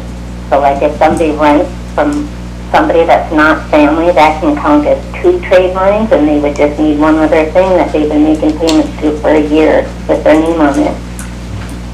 But if they have collections, then we do free credit counseling also. And we do charge a $35 application fee, and that is to pull their credit. But when we do pull their credit, it doesn't hurt their credit score, which is amazing. And USDA will pull their credit once we package the mortgage loan and send it to them, because a lot can change by the time they apply to us and the time their file gets submitted. Sometimes it's a month, sometimes it's 2 or 3 months. But if that happens, when they pull their credit, it will hurt their score a couple of points. The nice things about the self-help program, some of the benefits are, right now, when a family gets done building, they're earning their sweat equity, and that is approximately around $60,000 right now. They could turn around and sell that home and pocket $60,000. And the beauty of them doing this is they learn how to do the construction of their home, they learn how to do repairs, they just learn how to operate tools and how to do those repairs, and the beauty of owning your own home. Never having to have your rent raised, never having to deal with a landlord. There is one really good feature of the USDA Direct 502 Direct Loan that no other loan offers. It's called a moratorium, where you can get a hold of USDA if you find out you can't make your monthly mortgage payment, and they'll send you an application. They'll freeze your mortgage payments up to 2 years if you need it. And as soon as the homeowner realizes, I can make my payment now, then they will start it back up, but interest will still accrue during that time, and then it gets tacked on at the end. So instead of the payment being higher, it's often lower. It just extends out longer. So instead of 33 or 38 years, it may be 30 or so longer. And the other beauty about this is that mortgage payments, when they move in, are often lower than what people pay in rent.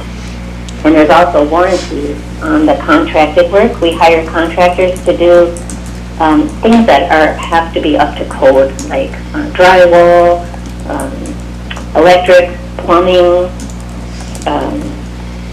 those kind of things. We hire somebody to do the roof shingling. Shingles are warranted for 10 years, and the regular warranties are 1 year. And also for this mortgage loan, we can use other subsequent loans and grants. There's a HOP program that's called Home Opportunity Program, which can provide $3,000 in closing costs for those that are a little bit lower in income and don't have funding for closing costs.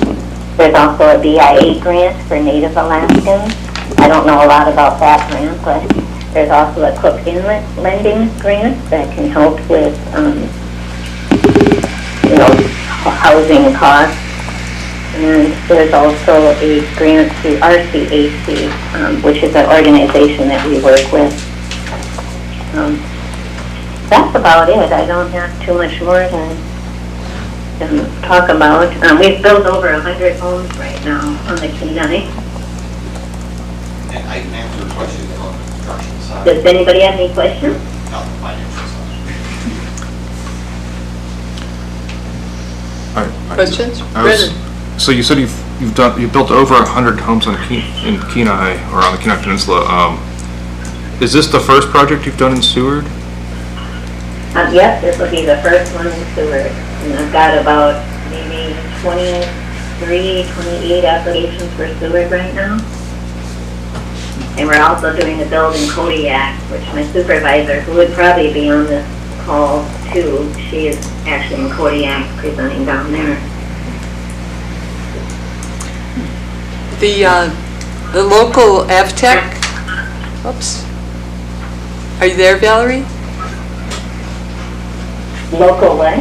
I'm sorry, I didn't know if we lost you. AvTech has a building program where the students go out and do projects. Building these houses sounds like an amazing partnership with AvTech. Have you thought about partnering with them? Actually, no, we haven't thought about that yet. They could probably be volunteers, but we have to hire contractors out. Okay. We can accept volunteers, we can't accept. Do you want to go up to the microphone, please? Thanks. And then just go ahead and state your name. My name is Chris Blanchard, I'm project manager with Rural Cap out of the Solana office. And so how could the AvTech students get involved with helping volunteer to build these rural cap houses? They would have to contact myself as, come in as volunteers and split their hours between all the other homeowners, because the homeowners have to put in a certain amount of hours every week. They have a minimum required hours that they have to do. And this program does rely on volunteers, friends and families of all the homeowners. Programs like this do occasionally, now, if they contact me, they can come in for a day or two, a month, a week, and put in time. I don't know how we would go about actual partnership. Like I said, because it's all a voluntary base, helpers. Right. Is how they would have to come in. And of course, we have paperwork that they'd have to fill out, to be on our job sites. It's pretty amazing what the students have accomplished in Seward. They used to build small houses so that kids would have experience with every aspect of building a big house, but they just built them small. They're kind of spread around the state. That's where on my side of it, I have to balance of having too many volunteers, homeowners won't get enough hours of their actual required hours of work. Okay. So there's a balance in that. Right. It'd be nice to have that problem. But would you be interested in contacting AvTech and the building department and just present what your project is? Since this has never happened in Seward before, but it was 9 to 12 lots, 9 to 12 homes, and it's so exciting. It's really exciting. Yes, we're excited to help out with places that need help. Right. And Valerie said you have 28 applications. Have they been selected yet for these 9 to 12 lots? That is on her side. Okay, so that's in process. So you might start building next year? Well, I was hoping to be able to break ground next summer. That requires a lot on you. Right, a lot of coordination. And then you said they would be built all at the same time, and then. Correct. Yeah, that's And impressive. depending on season, how many foundation can get in at a time, but none of the homeowners can move in until all the lots are complete. Wow. So, if we get stuck with only a few foundations, sometimes a few of the houses get built faster than the others, and they have to kind of sit and wait till the other houses catch up. Is that to provide incentive to get going? Yeah. So everyone works on everyone's house. No Right. one's allowed to work just on their own house. I see. That's also one of my jobs is I'm also teaching people to, we're not just, taking new homeowners, throwing them into a house. Now they have no idea how to fix the water faucet. We're actually providing them with knowledge of how to repair, how to fix stuff that might need to be done with home ownership. It's amazing. Questions? Actually, I wanted to also say that we've had people build homes through our program that don't even know how to read a tape measure.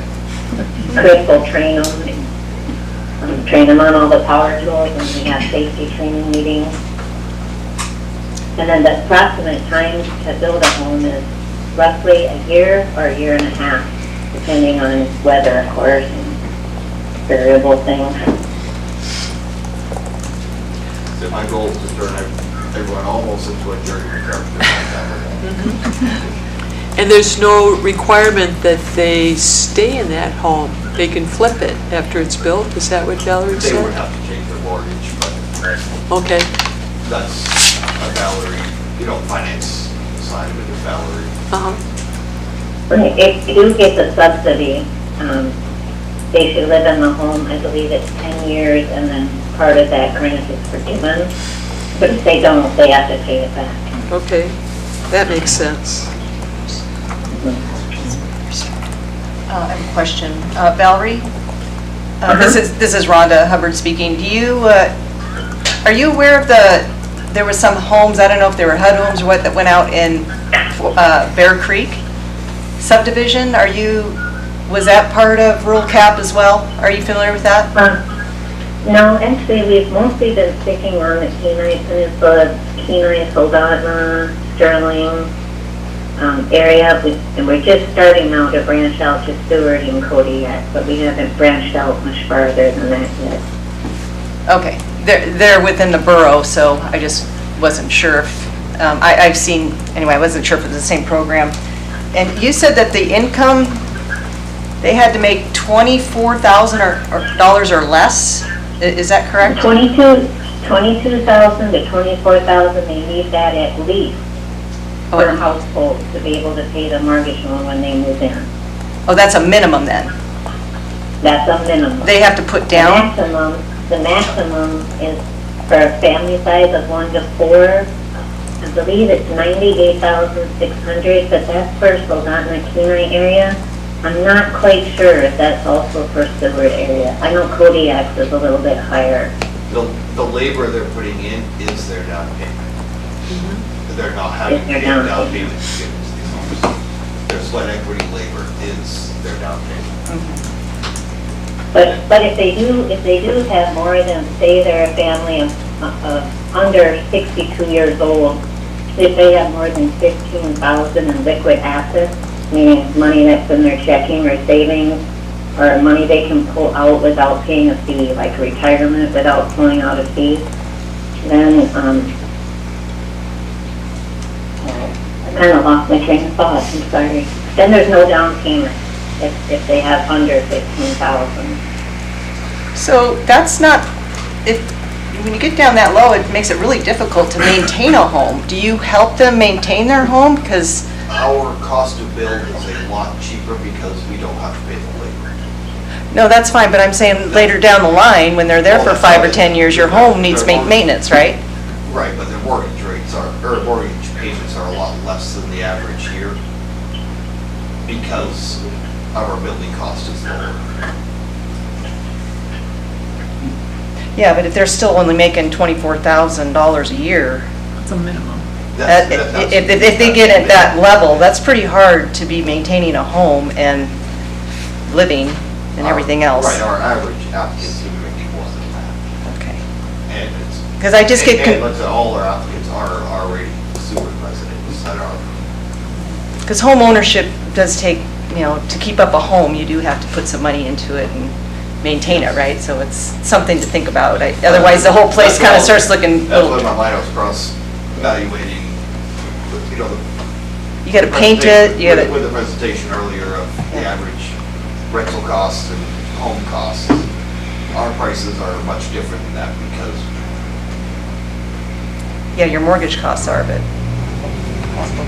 Right, our average mortgage cost, per month is a lot cheaper, so that gives them more flexibility as families, be able to afford, the minor maintenance fees. And also the homes that we build, with Bassett currently are building, we go through various inspections. They're above and beyond the code. They're they're guaranteed a 5-star plus, or a 5-star or higher energy rating. So the maintenance fees on these homes are very minimal for the first 10, 15 years. I personally currently live in, that's how I met my wife. I was a volunteer. We've lived in our home for almost 12 years now. Almost zero maintenance on the house. That is just awesome. So do you have various house plans and the successful applicants can choose what house they want to build? Correct. I'll get usually about 3 or 4 different options, per square footage. And homeowners get to choose out of the options that I give them. And they're gonna vary after I see the lot sizes here. How do you advertise this program? I'm surprised you only have 28 applicants. It just sounds, I think a lot of it is amazing. word of mouth. okay. We do have websites and presentations around the state. Valerie might be able to attest to that better than me. Home show. Yep, sometimes we do the home show when we're recruiting for a current build. But actually having a pile of 20 to 30 applications for 10 houses is plenty. Oh, good, good. Well, it's very exciting. Just very happy you extended to Seward.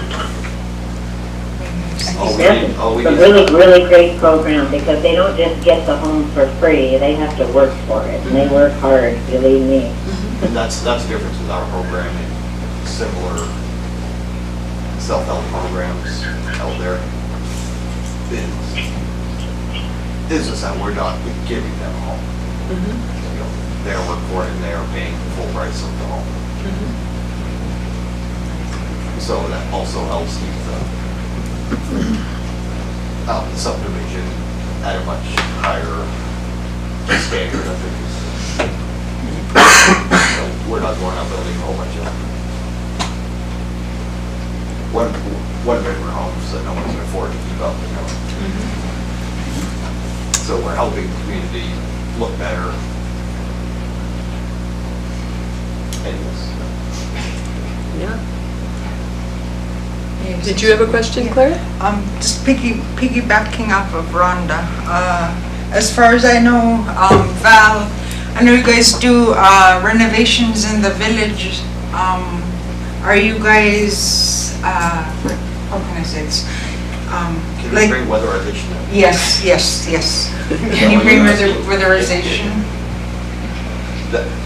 That is a different department. Oh, Okay. So you would have to contact the Anchorage office. Am I correct, Valerie? Did you hear that, Valerie? That's Whether, correct, yes, our Anchorage office deals with that weatherization, but they don't do weatherization down on the Kenai, it's only in other areas of Alaska north. Until enough people keep on it's a much-needed program. Why don't you incorporate that into the initial instruction or construction? Why don't you incorporate that into the initial construction rather than coming in later? You know it's needed, so why isn't it in the initial construction? Because we build new homes. Weatherization is a different program with different grants to help people remodel and upgrade their homes. That seems kind of... Right, we also have a 504 program through USDA. If somebody's older, say 62 or so, and they have a home that needs new windows or maybe a roof work or something, they may be eligible for a rehab loan. And is that available? Is that available here? Similar to the Just like every USDA. basic government, we have many chapters that we can't. Everyone has their spot here. We have. Inefficient. We have a building, we have weatherization, we have, and these work just villages. The weatherizations, I'm thinking, is for homes that were not built by rural Cat. They're like long existing homes. that need help. Pre-existing homes. They're homes that are not to code now. Right. That's correct. They supply, I don't know how the finance side of it works, but I know they're grant entities that help to bring these homes to go with better heating systems, better windows, better doors. Right. All the buildings that rural Cap is building has all that. So you're going to start with that, I guess, is my question. I want to clarify that. They're building 5-star homes. Homes now. Yeah, Yeah, so yeah. you're starting with that. Okay. Yeah, Okay, that's... yeah. Do you know if that USDA 504 program is available on the Kenai Peninsula? Valerie? It's available everywhere in Alaska except Anchorage, in downtown Fairbanks, and Eagle River. Okay, well, that's a wonderful program that Seward really needs Yeah, for all our definitely. old homes. And, you know, the term rural and rural after they're trying to push the rural side of it. Keep it out of the city.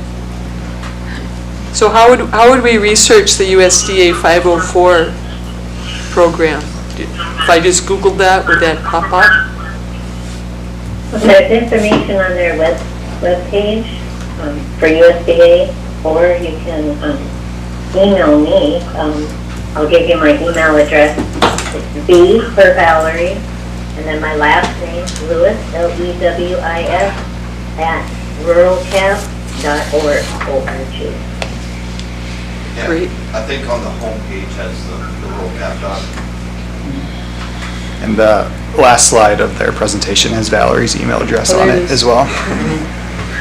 Well, also ruralcap.org. Right. Is the main. Okay. It's nice to know the tools, so we can present that as a toolbox. Here's how you can improve your housing, make your housing more affordable because you're not just throwing all your energy costs outside. It's excellent. Any other questions? Thank you very much. Yeah. Thank you. Yeah, appreciate it. And thank you, Valerie, for presenting in a box. Thank you very much for having me. Oh, we have some. We have someone in the audience, sure. Yeah, if Valerie's still on the line, I just have a Valerie, couple- hang on. couple things if you don't mind. Okay. Sure. Okay, awesome, thank you. Thank you. Hi, my name's Casey Warner, I live inside of city limits. I just wanted to put a plug here that I had originally started some communications with Rural Cap in trying to address our early childhood, our child care deficit in the community. Through those conversations, I learned about the self-help housing program that they're doing. And I want to thank you, Valerie, for taking the time to present to planning and zoning. But so my understanding when I first learned about this program is that they had used this program in partnership with their Head Start program over in Sterling. And so I saw this as an opportunity to work with some of our potential providers for childcare who were wanting to provide childcare in our community, but did not have adequate housing or were bouncing around between shorter term rental units, then having to get one home licensed and then move in the next 6-7 months to get something else licensed or take a gap in operating the child care program. So I'm really excited to see this program come into Seward. And Valerie, I had a question for you. Of those 20 plus applicants, there have been individuals secured for each lot that you have purchased. A two-part question.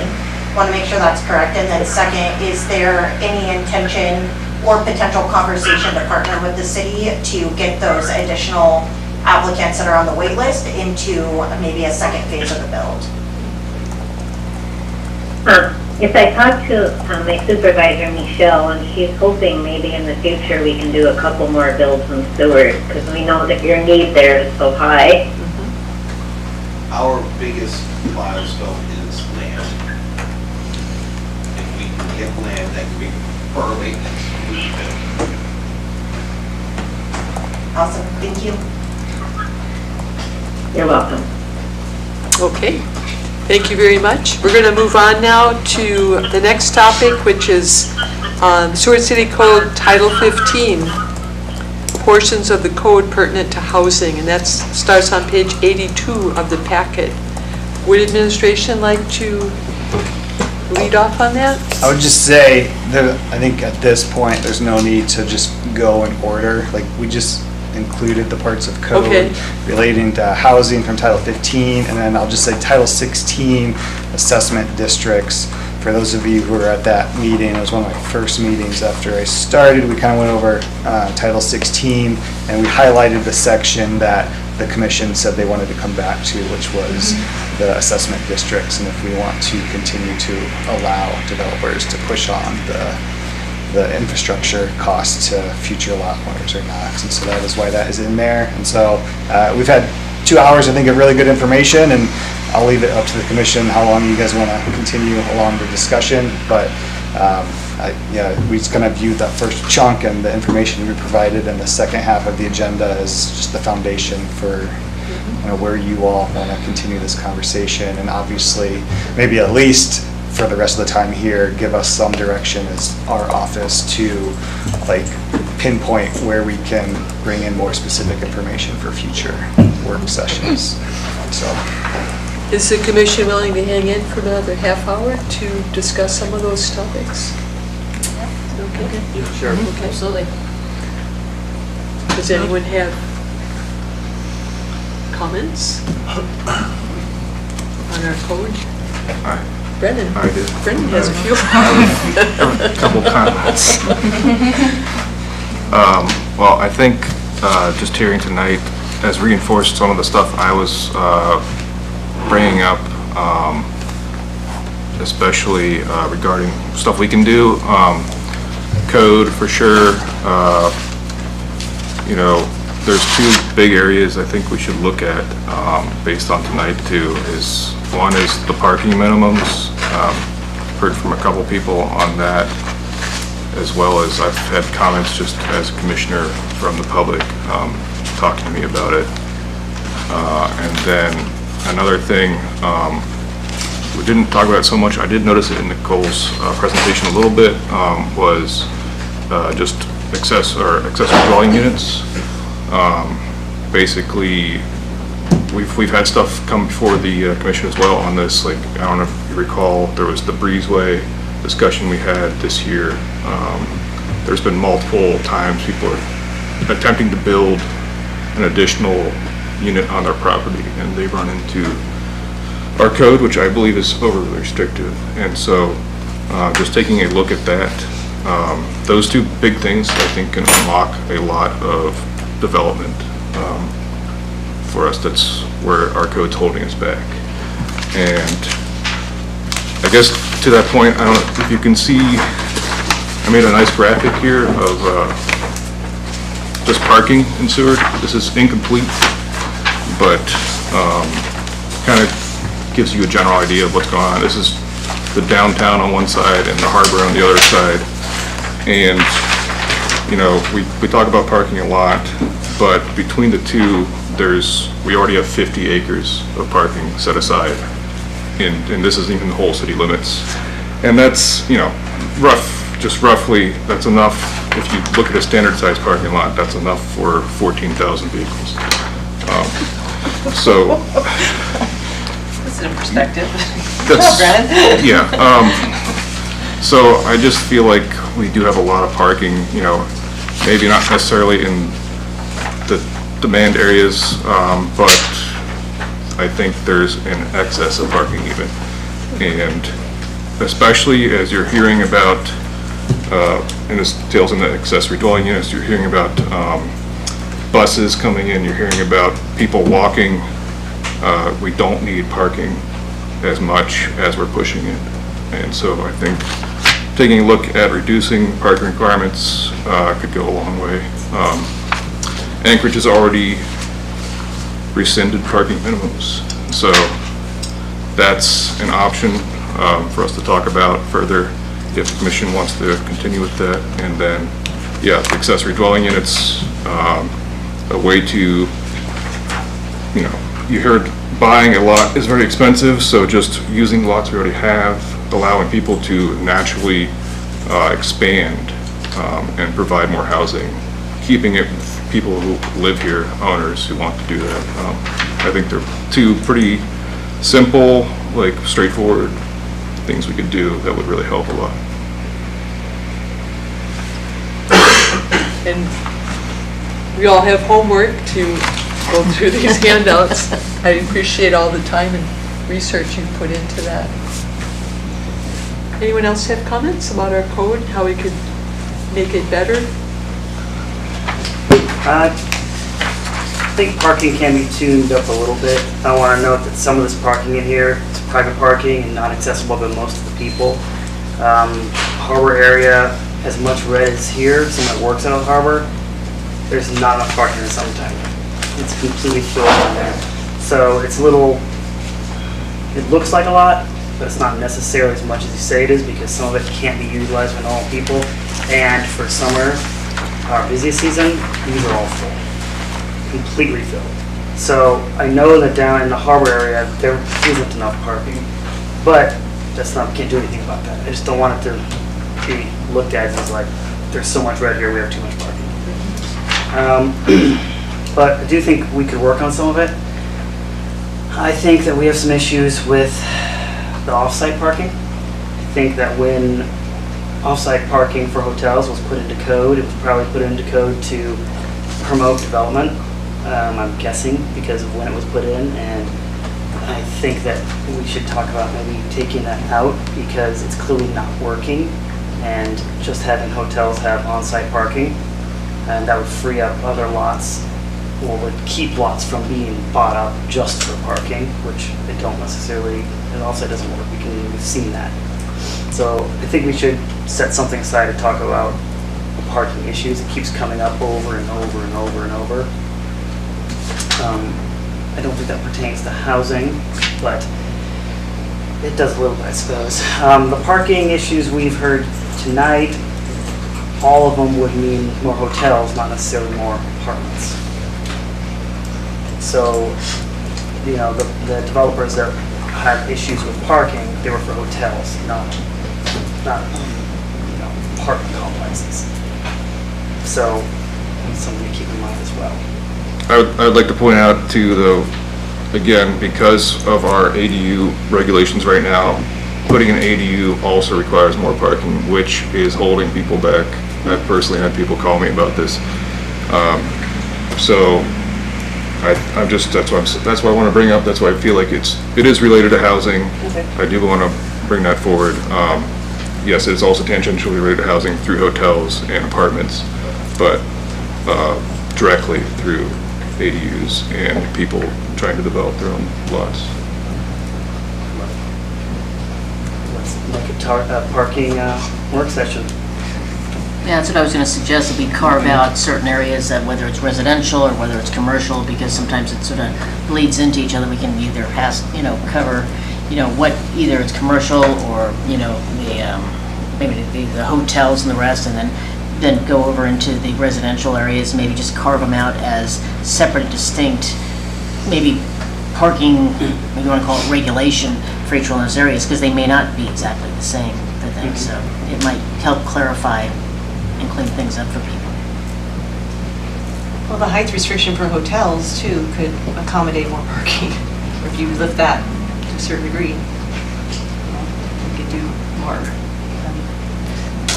They can go up and still meet the amount of rooms they want to achieve, yet still have parking underneath. If I had even another floor, that's helpful. That's possible.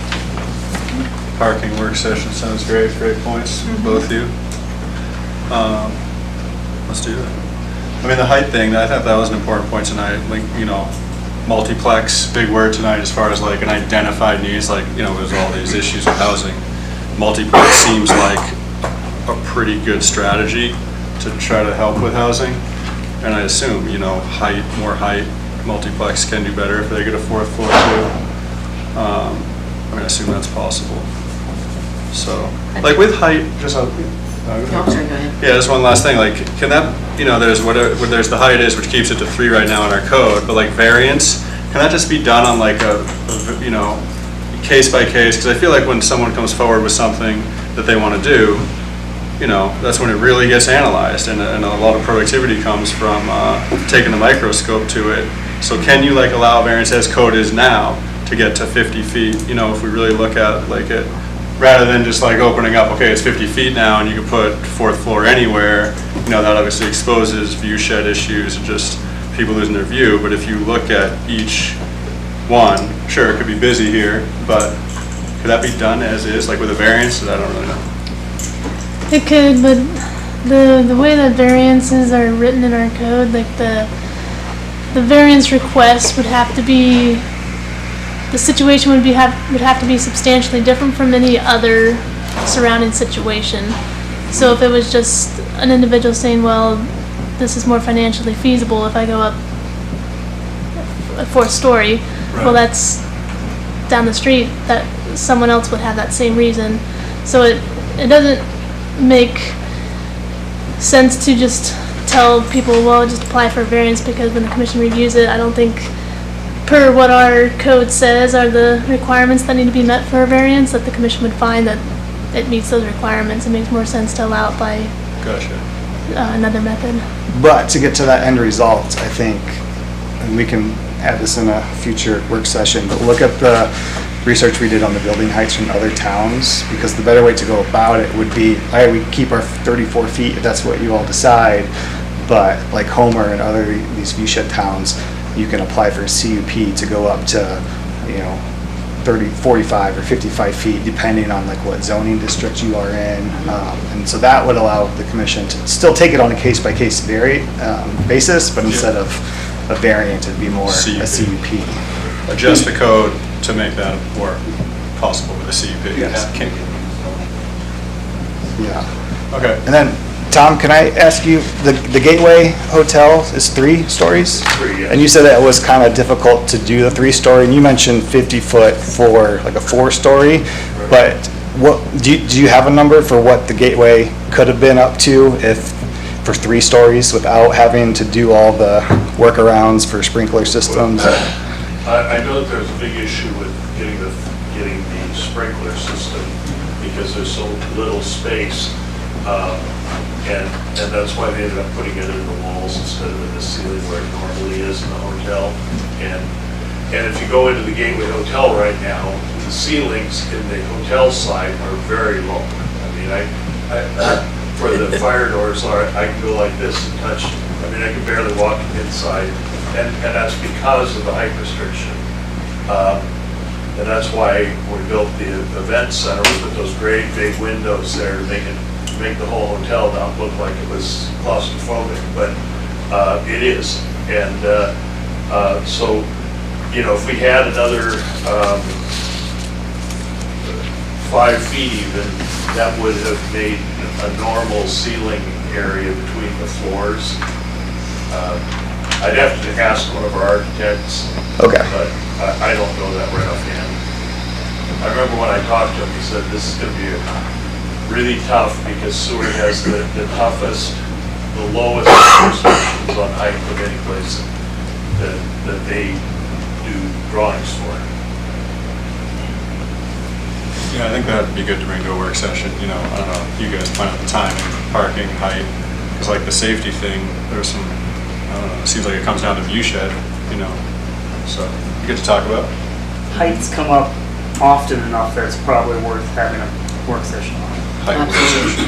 It's come up multiple times. Separate We've talked work about it sessions. numerous times. We've talked about it numerous times. Yeah. And the reason I asked that question, because I know Seward has been very conservative and protective of its view shed, and so we do have a lot of 3-story complexes and hotels in town, and so that might be a compromise, is like, I know a lot of them have to, work things around to make it work, so we've already allowed 3-story buildings, and so at what height requirement would that be easier to do if we keep it at 3 stories instead of going higher? I mean, Tom mentioned that, 4 stories, you wanted 4 stories, you wanted 50 feet would be nice? Is that what you said? Then you'd be able to have full depth in the ceilings, yeah. So then that would make sense that 3 would be 40 feet. Yeah.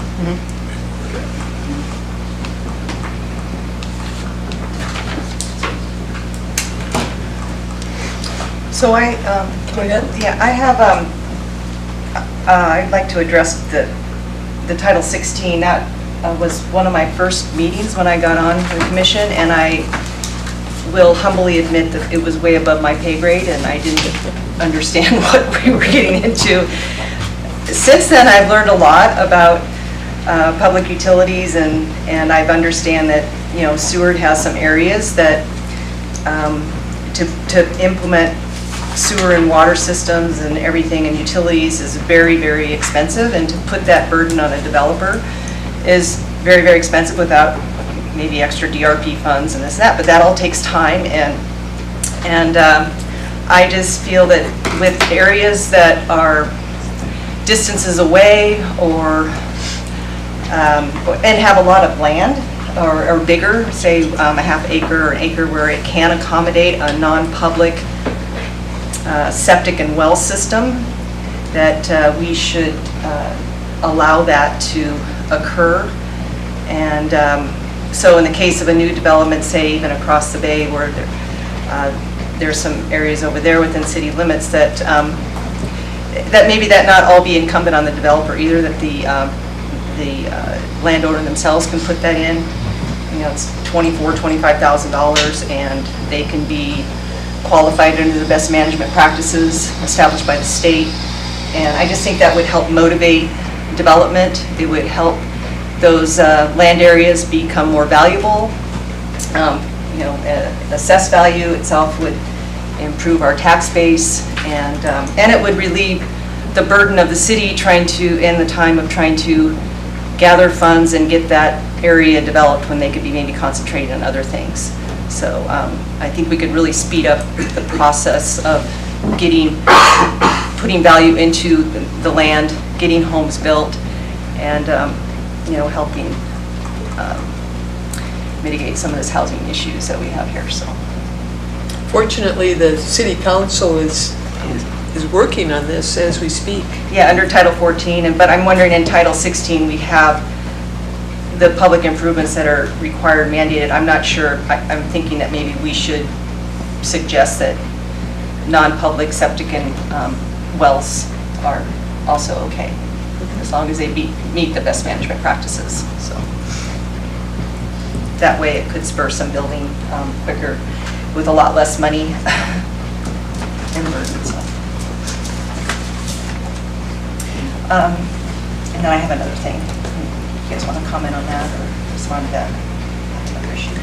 I think I'd like to wait for council to hash out the septic versus sewer and wells versus water lines. So we take direction from council. Yeah. And they're working on it. So we really can't do anything different with 16 unless we have 14 addressed. Is that what you're saying? Is that how it works? Until we have code language for septic and wells, we really can't even address that inside city limits. Isn't that correct? Correct. Yeah. 'Cause So even we if need you to were get put code it- language first. Yeah, if you were to put it elsewhere, there's something in code that says whichever part of code is most restrictive is what would be the Because law right now, of the you land. cannot build on your property unless you are hooked up to city water and sewer. And that is just not feasible in a lot of places for a long, long time. Well, the planned unit development across the bay will have well and septic. Will they? Mm-hmm. Okay. Because there's no city service over there to help them out. I think it's in the code, correct me if I'm wrong, but if your property is over 200 feet away from city septic or city city water and sewer, then you have the authorization, can apply for well and septic. And I think that's what the thing across the bay is. That's why we had that meeting that dictated that they could go ahead and put that in. Obviously, they have to get it assessed and see if it'll work, but the authorization was there for them to go ahead with that because it was so far away from city utilities. That's true for septic, more than 200 feet. There's no distance for water is just required. And Okay. it was Yeah. allowed across the bay because it was part of the CUP private CUP on unit that one, development. yes. Yeah, so an exception was made for that one. But you're correct, yeah, septic over 200 feet. But at the end of the day, if you can't get a well, you can't get a building permit. Yeah. So. Is Cottonwood, they're not 200 feet away from septic? Yeah. Like, is it? From water, yeah. Yeah. Yeah, it's kind of part of that area. Maple, it's like Ash Street North. And I think the property owners there, they were not really read into how much it would ultimately cost for them. And that's why I think they're appealing to the city council to try to address the septic and well process because it is so expensive to try to hook up to what was in the city. So they're looking at that now for a lot of those properties. But it is possible, unlike across the bay. It's within 200. I don't know. They're deed restricted as well. It's kind of a complicated situation. Yeah. Never mind. They are deed restricted to have city water and sewer. But there was some sort of, the way that subdivision was put together, they were sort of left out of the cold a little bit, so it wasn't part of it. Yeah. So that's why the whole, like your But reference your deed. the two 1 acre plots are not deed restricted. I'll say this. It's very complicated. Yeah, it's complicated, and the next work session, I believe, is the 23rd, is that correct? I believe, yeah, on the, before the city council meeting, and we put together some information for council on that, which included, did you, Courtney, put something together about the process to get those restrictions lifted? And so that information is available to the public moving forward. Well, going through our code, I came up with some ideas I'd like to share. So we've been doing a lot of CUPs for bunkhouses in the industrial zone, and I would like to collect data on the locations of heavy, noxious manufacturing sites. That's what our industrial zone is for. Does Seward have processing and manufacturing besides seafood? Can storage of hazardous and flammable explosive materials such as the 30,000-gallon propane tank, bulk fuels, and ammonia be made any safer? Because we are allowing residents in our industrial zone. But when I think of definition, most of our stuff, except for seafood, is minimal, is storage. We're storing noxious chemicals, hazardous chemicals. But we're not actually manufacturing and creating anything. It's just Seward, you know? We're not in that business. So then we focus on storage, and as we allow more people to live in the industrial zone, we need to try to mitigate those impacts somehow. And then also, maybe we could look at our zoning in the industrial zone and consider rezoning it to allow for more seasonal housing like bunkhouses. That would be, you know, a lot of our industrial is beautiful. It's not industrial at all. But maybe we could look, as we go through the comp plan, we could look at, well, where do we really need industrial? What are our needs for this heavy, noxious use? What exactly is that heavy noxious? I don't even know what that is. I know. I know. Where is that in code? I'm sorry. Well, this is a definition. So, manufacturing noxious heavy is allowed with a CUP in industrial. A use engaged in the basic processing and manufacturing of materials or products predominantly extracted from raw materials. So I'm thinking, yeah, that's fish for Seward. So you don't do anything else.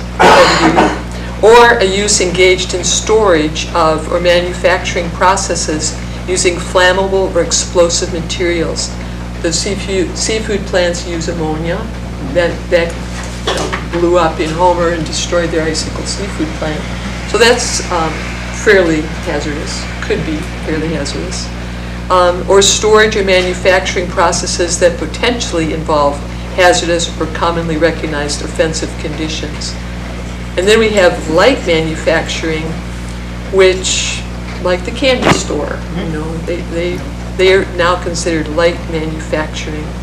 So it has little or no potential of creating noise, vibration, dust, smoke, fumes, odor, glare, or other environmental impacts on surrounding properties or uses. So I think it'd be fine to have residences in a light manufacturing zone and just be sure that those uses are compatible. So just something to consider there, that we have power to amend our zoning code, a recommendation to the council. Also, our code prohibits construction camps. They say this and this, that and that, but no construction camps. So we have very many examples of successful construction camps. They're modified connexes usually, or other portable buildings. And they have a little rec center here and a kitchen there. And perhaps we could solve some of our seasonal housing problems if we allowed construction camps somewhere where there was room and it wasn't a noxious place to live. apparently manufactured homes are not allowed in Seward. Right. And this is really interesting, I think.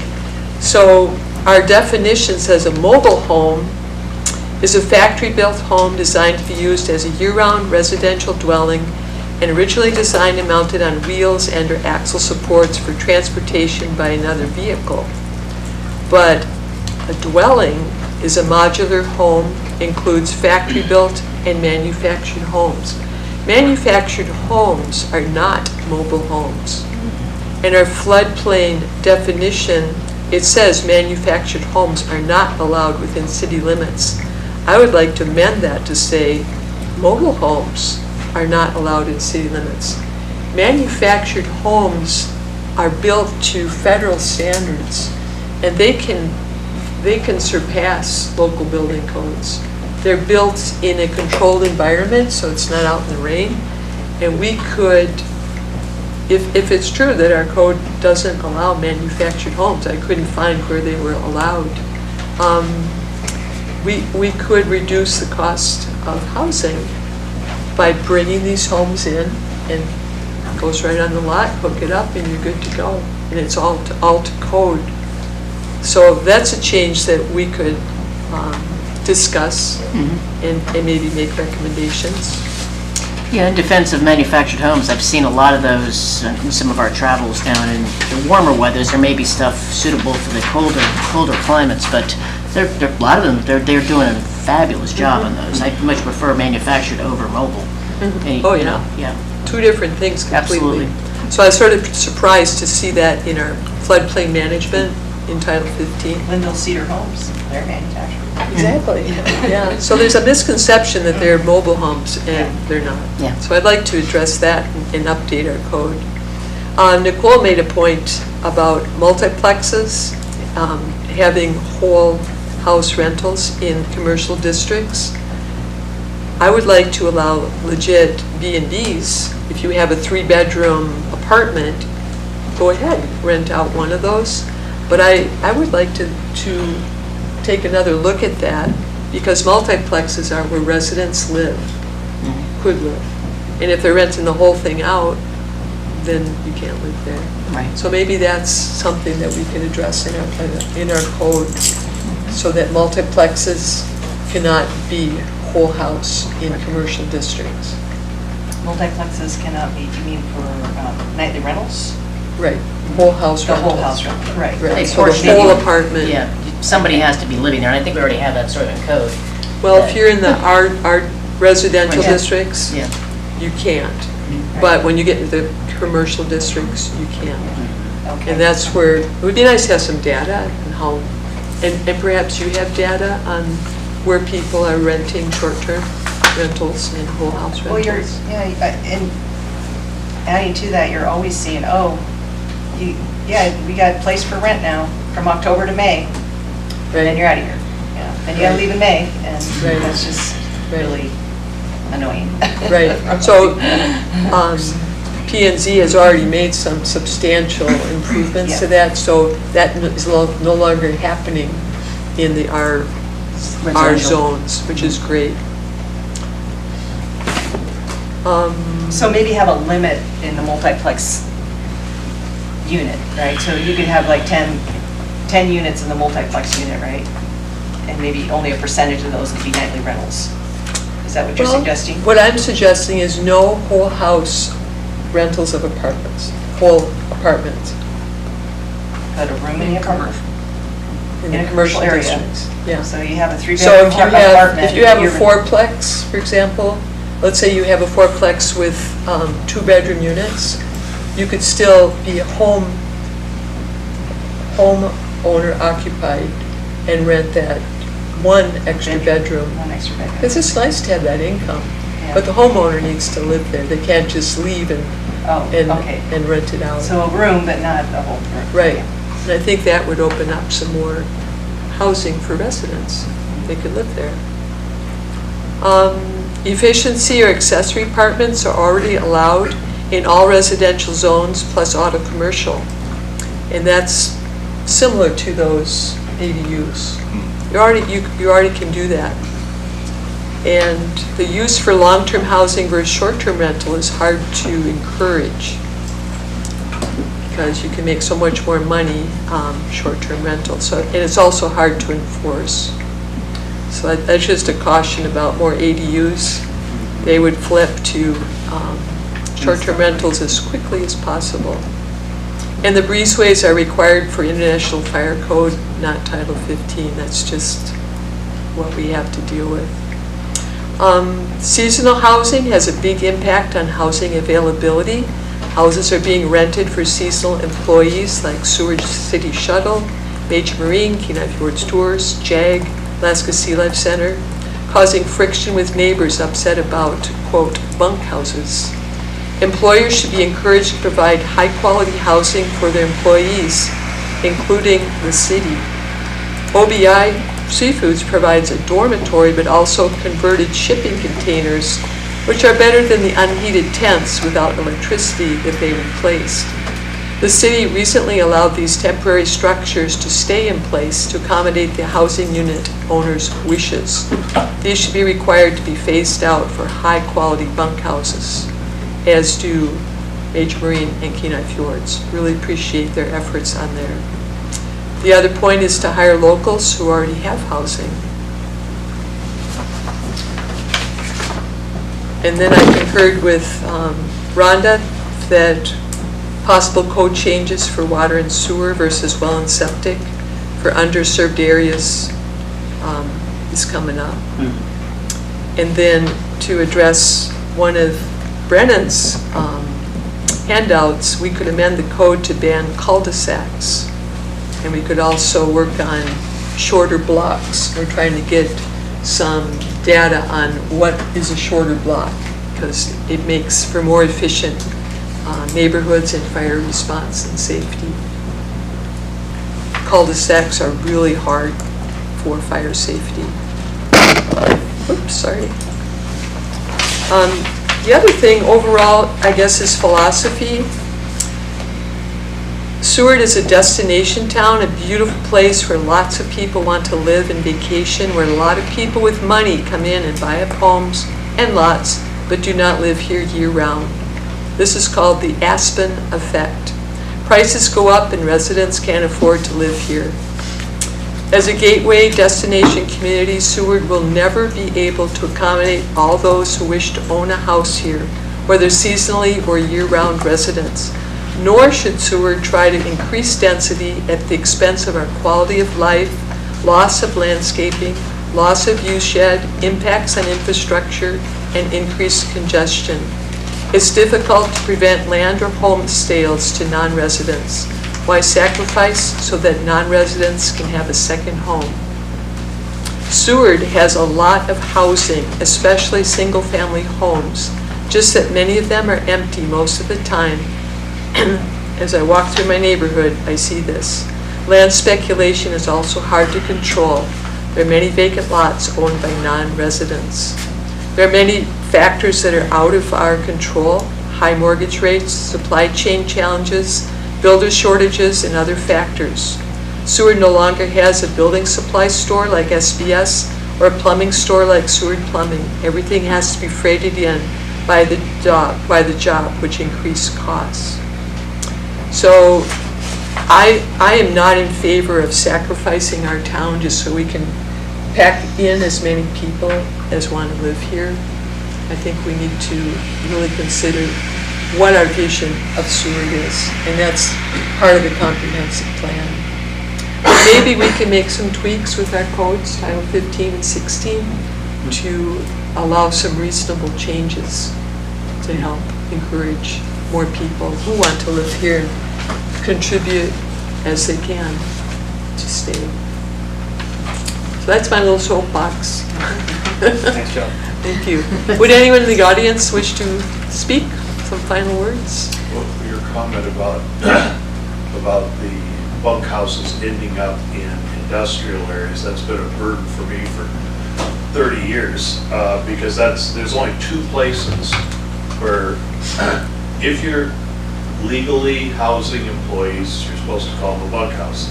And if you call them a bunkhouse, there's only two areas where you're allowed to do it: auto commercial, which there's very, very, very few auto commercial lots in town. And because of that, they're very expensive and they're sometimes not in the right place or industrial. So on the one hand, yes, I'd love not to put my people in an industrial area between a tank farm and a propane tank, but that's where the city has said, this is the only place you're allowed to put employee housing. And so it's not that we're choosing to put our employees there, that's the only place we're allowed. And, you know, we have tried not, and this is not a new problem. I mean, 32 years ago, I bought those 2 fourplexes up behind the Jesse Lee home for employee housing. I mean, and we have always tried to provide our own housing and not to buy up single-family homes around the community. And so, and we do, I mean, we have housing for about 85 employees. And we've tried to, and now we're building housing for our year-round employees because they can't afford to buy a house. But the reality is, the reason our bunkhouse is in an industrial area is because that's the only place we're allowed to put it. And I think that I would love to see more out of commercial property where we could put bunkhouses there in more of a, you know, on 3rd Avenue, on 4th Avenue, you know, in more of a auto commercial area rather than an industrial area. That's something we can address with code. I have another issue. I don't know if this is possible, but on the subsidized housing issue, we know there's a lot of them out there. And I'd kind of like to know, I don't know if it's possible to get like the vacancy rate that Nicole was talking about, finding out how well they are servicing the community. And some of them are also getting to look kind of ratty, and I don't know if there's something we could do about that. But all those areas that those places are located is on property that the city donated, am I right? Right? I think the city, there's some sort of agreement with them, and so I don't know if we have any leverage, but on how they're basing their formulas to serve the needs of the people here, and then basically oppressing people for not being able to improve on their income in a certain part of the season without the fear of getting kicked out. It just seems, and others I know are totally on a fixed income, and that's great. It services them well, but it just seems to me that can be looked at, and I don't know if we as a city have any leverage. I know it's the feds, a lot of it's federally funded, but I don't know if we can look into that a little bit more and have a discussion about how, you know, that we do have a housing issue here, and that they could, that we need to really ask them, you know, how well they're servicing this community. And if their vacancy rates are at a certain percentage, what's the point? They're just taking up space. Rhonda, I spoke to a couple of at one point in time, and you're correct on that. Because there's people that have actually come to town with their nurses or whatever, you know, somewhat professional folks, and there's just no place for them to go to. And they said, "What do you have?" They just reached out to anyone, and it's all income based. And it got to the point where, because of whatever their income was, it was outrageously expensive. However, the feds, you know, scale of you make this much money, this is how much you have to pay, and that's part of the problem. Is that you may have a larger amount of people or a larger amount of apartments that aren't filled because no one's going to want to spend that much money to live in low-income housing until they can eventually afford some housing if something even comes available. So, but yeah, I think that would be a good discussion to find out if there's anything about it, because you have about 5 or 6 different folks here that have worked for different corporations that might be able to provide that for you. I don't know if the people that are here can do that, but they might have to reach out. I understand it is 30% of their income, and then I've also heard a threshold if you make more than $5,000 a month, you can't.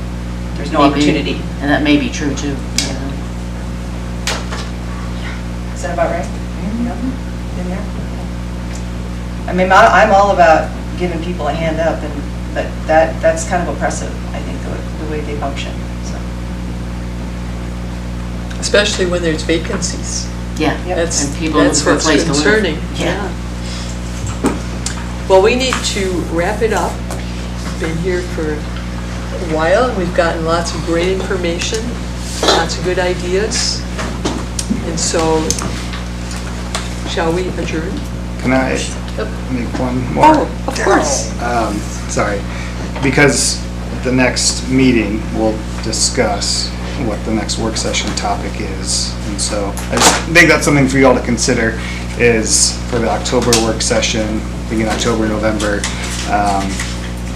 what do you want to move forward with? And we'll have that conversation in October, but I just want to put it out there because I think that continuation of this conversation is needed. We've also informed the public that we would have a work session on the marijuana regulations, establishment regulations at some point this fall, which is a little less timely than housing concerns. So just on your radar for, we'll kind of go with your direction as a commission, what you want to do for that October one. So just brainstorm over the next couple of weeks.